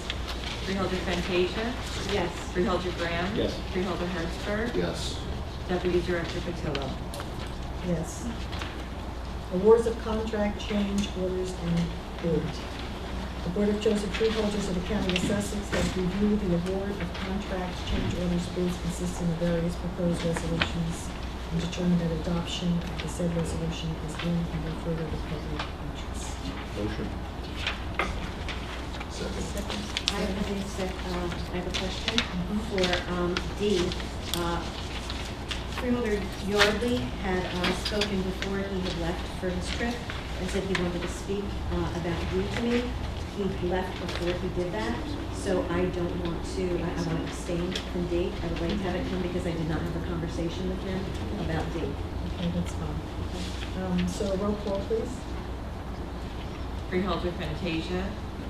So can I quantify and say yes to A to C, abstain from D? Does that work that way? Thank you. Just give me a moment, I just want to. Freeholder Graham? Yes. Freeholder Hertzberg? Yes. Deputy Director Patillo? Yes. Okay, financial, a resolution for the payment of bills. Motion to pay the bills. Okay. Second. Is there any discussion, concerns? A roll call vote, please. Freeholder Fantasia? Yes. Freeholder Graham? Yes. Freeholder Hertzberg? Yes. Deputy Director Patillo? Yes. Personnel, resolution authorizing personnel agenda of October 9th, 2019. Motion, please. Motion. Second? Any discussion? A roll call vote, please. Freeholder Fantasia? Yes. Freeholder Graham? Yes. Freeholder Hertzberg? Yes. Deputy Director Patillo? Yes. Administrative report? Yes, thank you, Deputy Director. As Freeholder Fantasia had said earlier, we are now in the process of holding our departmental budget hearings.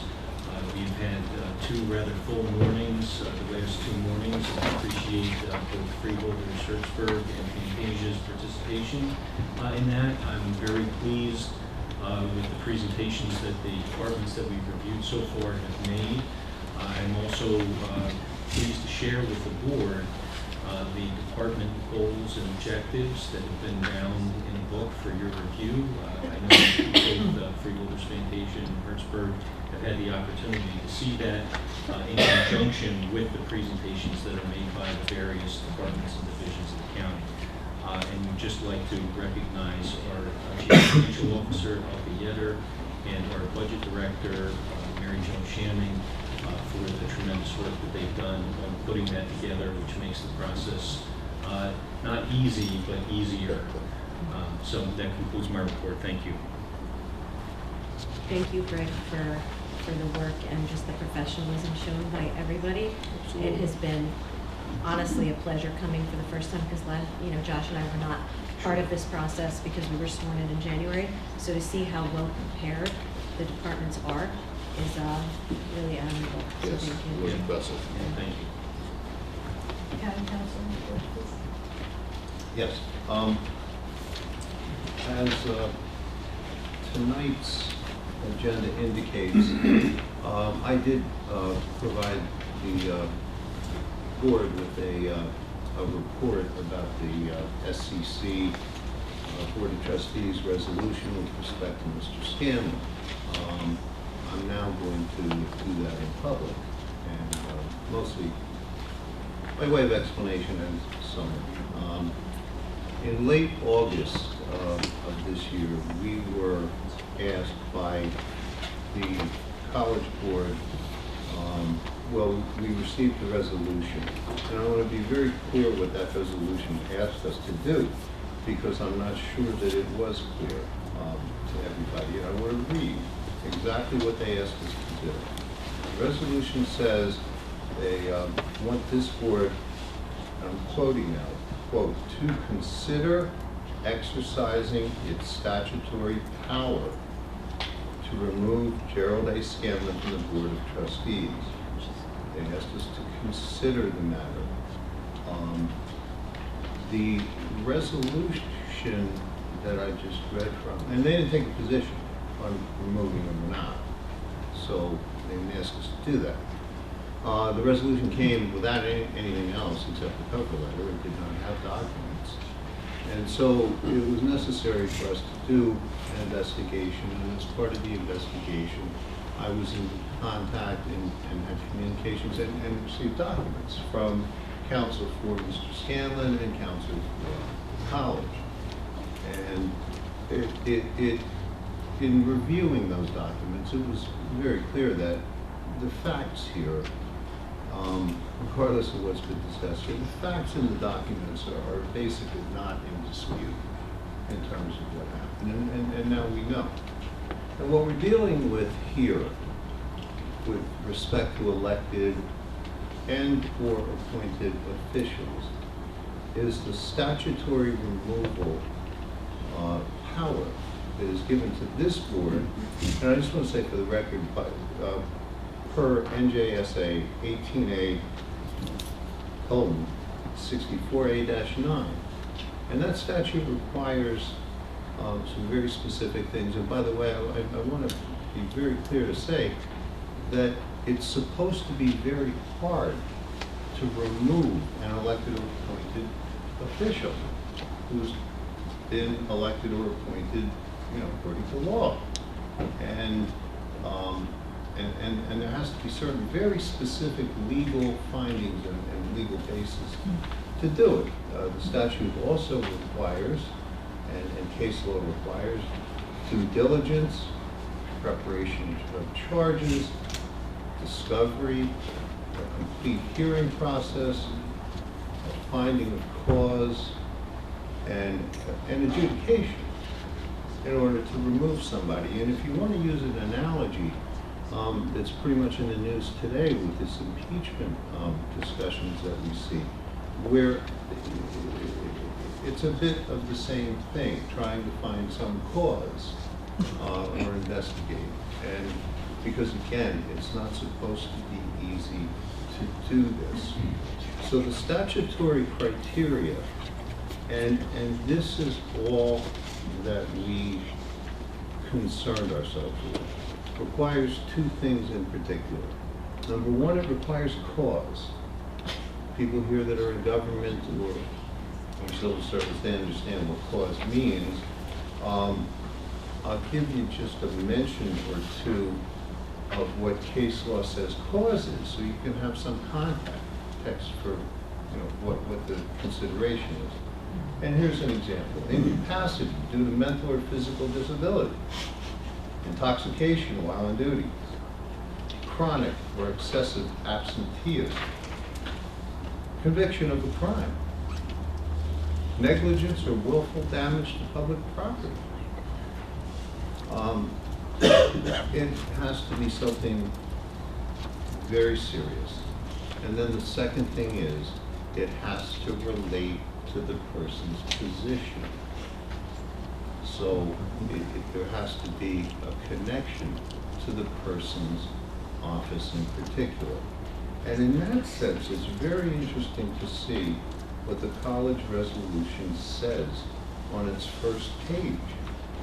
The fourth whereas clause says, and I'm quoting them, Mr. Scanlon, in a role apart from his service as a trustee, it goes on.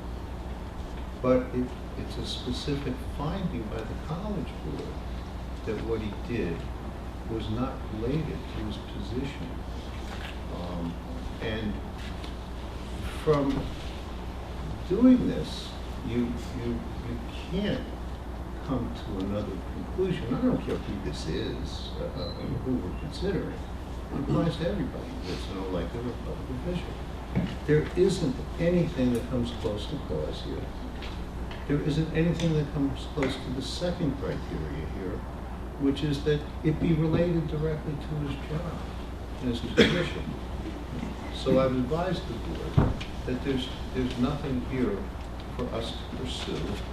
We filled our mandate with respect to the college request, And my recommendation is that that concludes the matter.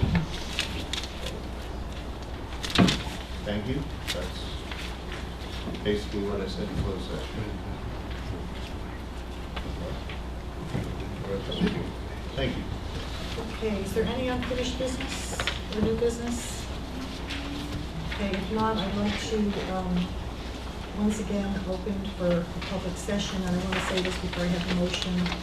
Please keep your comments to 3 minutes, so everyone has a chance to speak, and please sign your name before you speak. So can I have a motion to open, please? Motion. Second. Second, all in favor, please signify by saying aye. Aye. Okay. If anyone would like to come up, please. Nice man.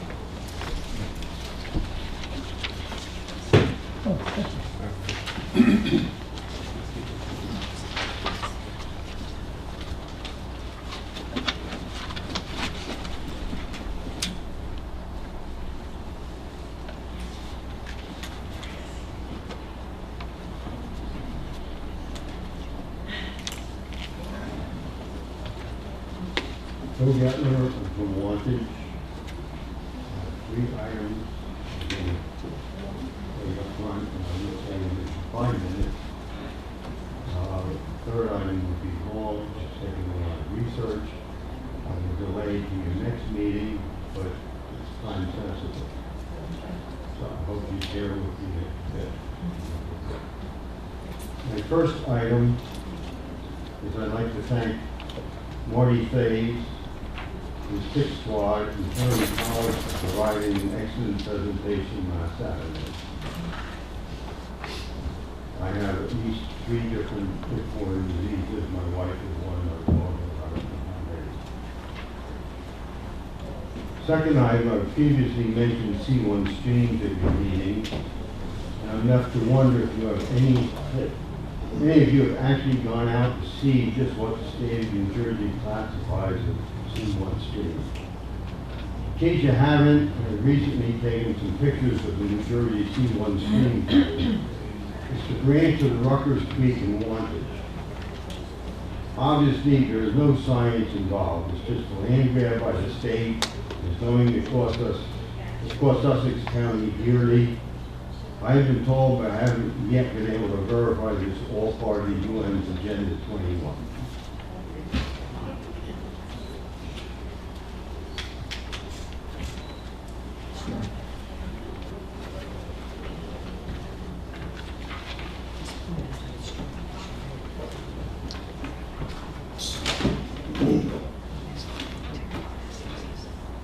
For those who can't see the pictures, it's being in Phone Drive, like it is almost every year. I went down and testified at their hearing, and of course, they sat there and supposedly listened. Next item, there's an old saying, the squeaking wheel gets the grease. We have just seen it proven yet again. For some years now, this board has been involved in Vernon Mountain Creek financial problems. Recently, it was supposedly settled. Are you familiar with the latest twist which could cost Sussex County retail business owners, their businesses, and us taxpayers many millions of dollars? Apparently so as to benefit Vernon and Mountain Creek. 1 minute. And Mayor Shortway's request, Orho Space and Worth sponsored bills proposing to convert the Highlands Preservation Area into an enterprise zone with a 50% reduction in their sales taxes. Who's that?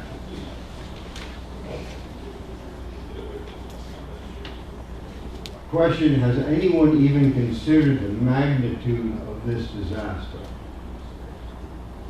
The Highlands area stretches through 7 counties: Bergen, Hunterdon, Morris, Passaic, Somerset, Sussex, and Warren. Based on the data available to me, there are 565 municipalities in the state, of which 88 are in the Highlands area, and 52 are in the preservation area.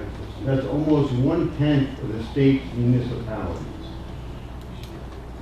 The state has 7,354 square miles of land, of which about 1,091 square miles will be included in this proposed enterprise zone. Mr. Gettner, your time is over, but if you want to come back next week, we'll listen to what you have to say. I know what you have to say. This is extremely, important. I can come back. When you have This is a total disaster. Map of, it's just basic Sussex County and Warren County, part of Warren County. I'll finish the bottom part of it. I believe that you freeholders need to discuss this problem with the owners and the employees of the retail businesses in Sussex County, get their input. Then I believe that you freeholders must formally adopt a resolution requesting that Orho, Space, and Morse immediately retract their bills. If Orho, Space, and Morse don't immediately retract their bills, then even though I'm a Republican, I believe on 5 November, voters of 24th District must join together to vote Space and Morse out of office. Orho is not up for re-election this year. Thank you. So, not a total one. There's a lot of research.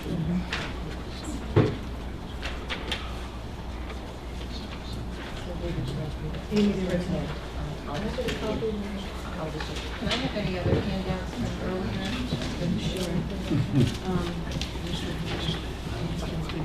Is there anyone else that would like to speak? Please. Just give us your name and write your name. Sure. Thank you. My name is Lauren Jones Rabbit, and I'm a resident of Lincoln. I just want to point out. Excuse me, did you sign in? Oh, yes. Please, thank you. Absolutely.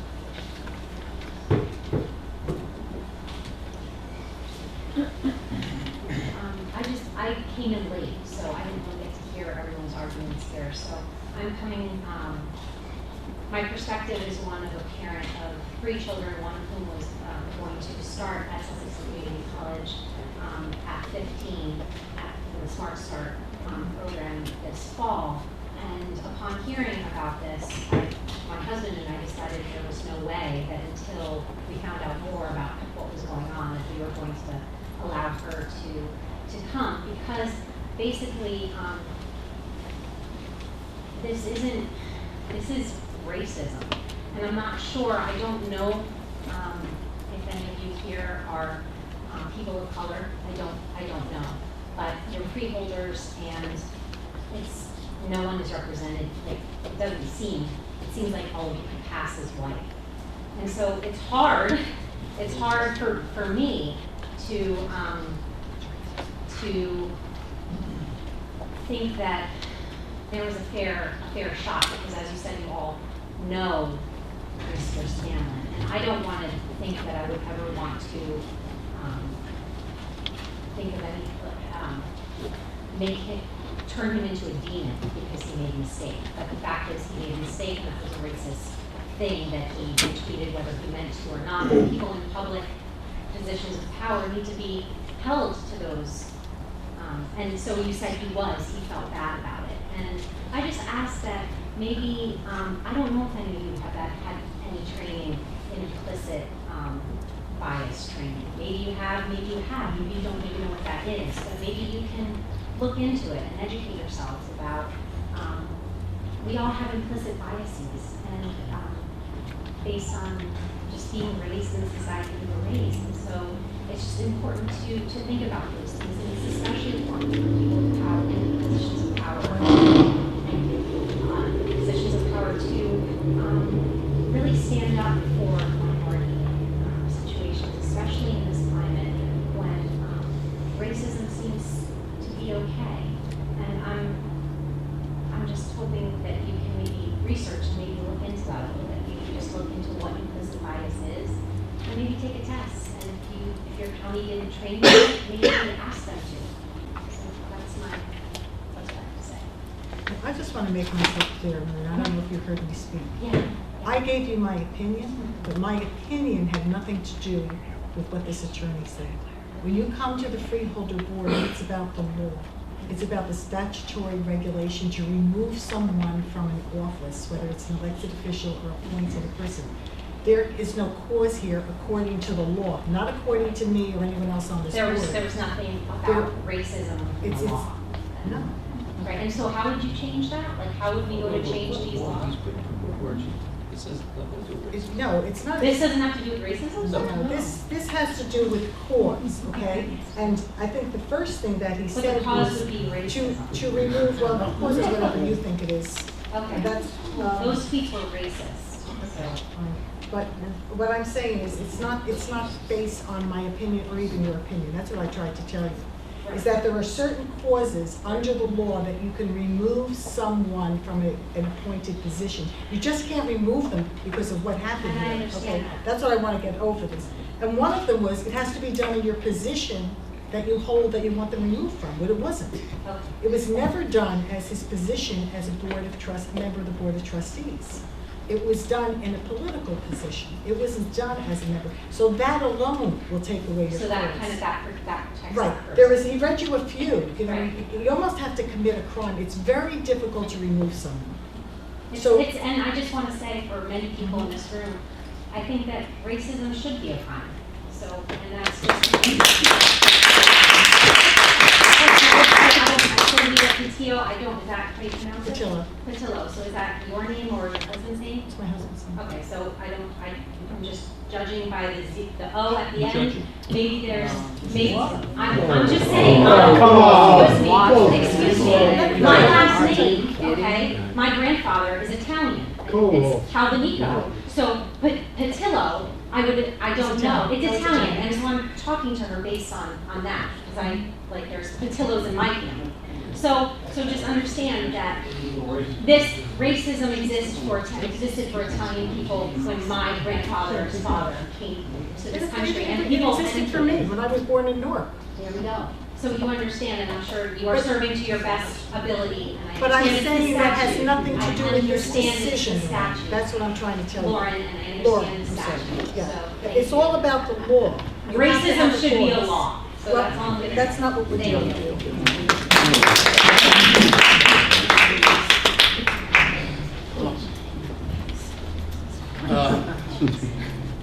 Okay. You're gonna be like me, you get up there. Part two. First of all, I would like to applaud the board. And even though my son-in-law is a big lawyer, I always a fan of lawyers. Nothing personal, it is what it is. Without the rule of law, we are no better than the animals in the wilderness. Okay? Is racism real? Of course it is. Is hate real? Yes, it is. But under the First Amendment, and in the Supreme Court, it said, you may not like what I said, but I have the right to say it. You know, Adolf Hitler was fond of saying that God was on his side. I don't know if God has made a decision on that yet, but we are not going to sit here and on the back of Jerry Scanlon, who retweeted something, but that's why I don't tweet the way that social media topic. He said he was apologizing, it could have been a mistake. Burn him, of course, you know, burn his children, wipe out his city. It's a scorched earth policy. And we're never going to get past that as long as we start throwing labels back and forth. You know, I'm third generation on my mother's side. This dog could get in the bar and get a job before I could, because I'm Irish. I often tell my relatives that I'm American of Irish distraction. Okay? I'm not a hyphenated anything. I'm an American. I was born here. Hopefully I'll die here. I served this country proudly, even in an unpopular war. And people can say what they want to say. Sticks and stones may break my bones, but names will never hurt me. So until we all put on our big boy pants or our big girl pants and get past this, we're not going to get past this. I personally have never done anything to anyone because of who or what they are. 1 minute. But in today's society, it is okay to throw stones, to ridicule, to bury, to purge. And if you're proven wrong at a later date, say, whoops, my bad. Rosanna Dana used to do that on Saturday Night Live. Now, maybe I'm dating myself. Oops, I'm sorry. You know, enough is enough. We need to be adults and look at certain things. Because people ought to read George Orwell. They ought to read the 1984 and understand that 1984 is not what the one-year-old daughter or whatever is pushing for. That's not what they want. That's their vehicle. And that's where the thought police and the word police are coming in. The end game in Orwell was the second or third book, whichever it was, called Animal Farm, where some are more equal than others. And that's why people need to understand each corpus only means out of many there is one. And people need to get past their pettiness. And you know, I've met Jerry Scanlon a few times. We're not big buddies, but I'm not going to burn the man across what he said. You know, and if people just start to reach out across the aisle, as much as Mr. Generous did, maybe we'd have a better place. A better life. Is there anyone else? Okay, not hearing any, do I have a motion to bring it back, please? Motion to close. Second. All in favor, say Aye. aye. Thank you for coming. We got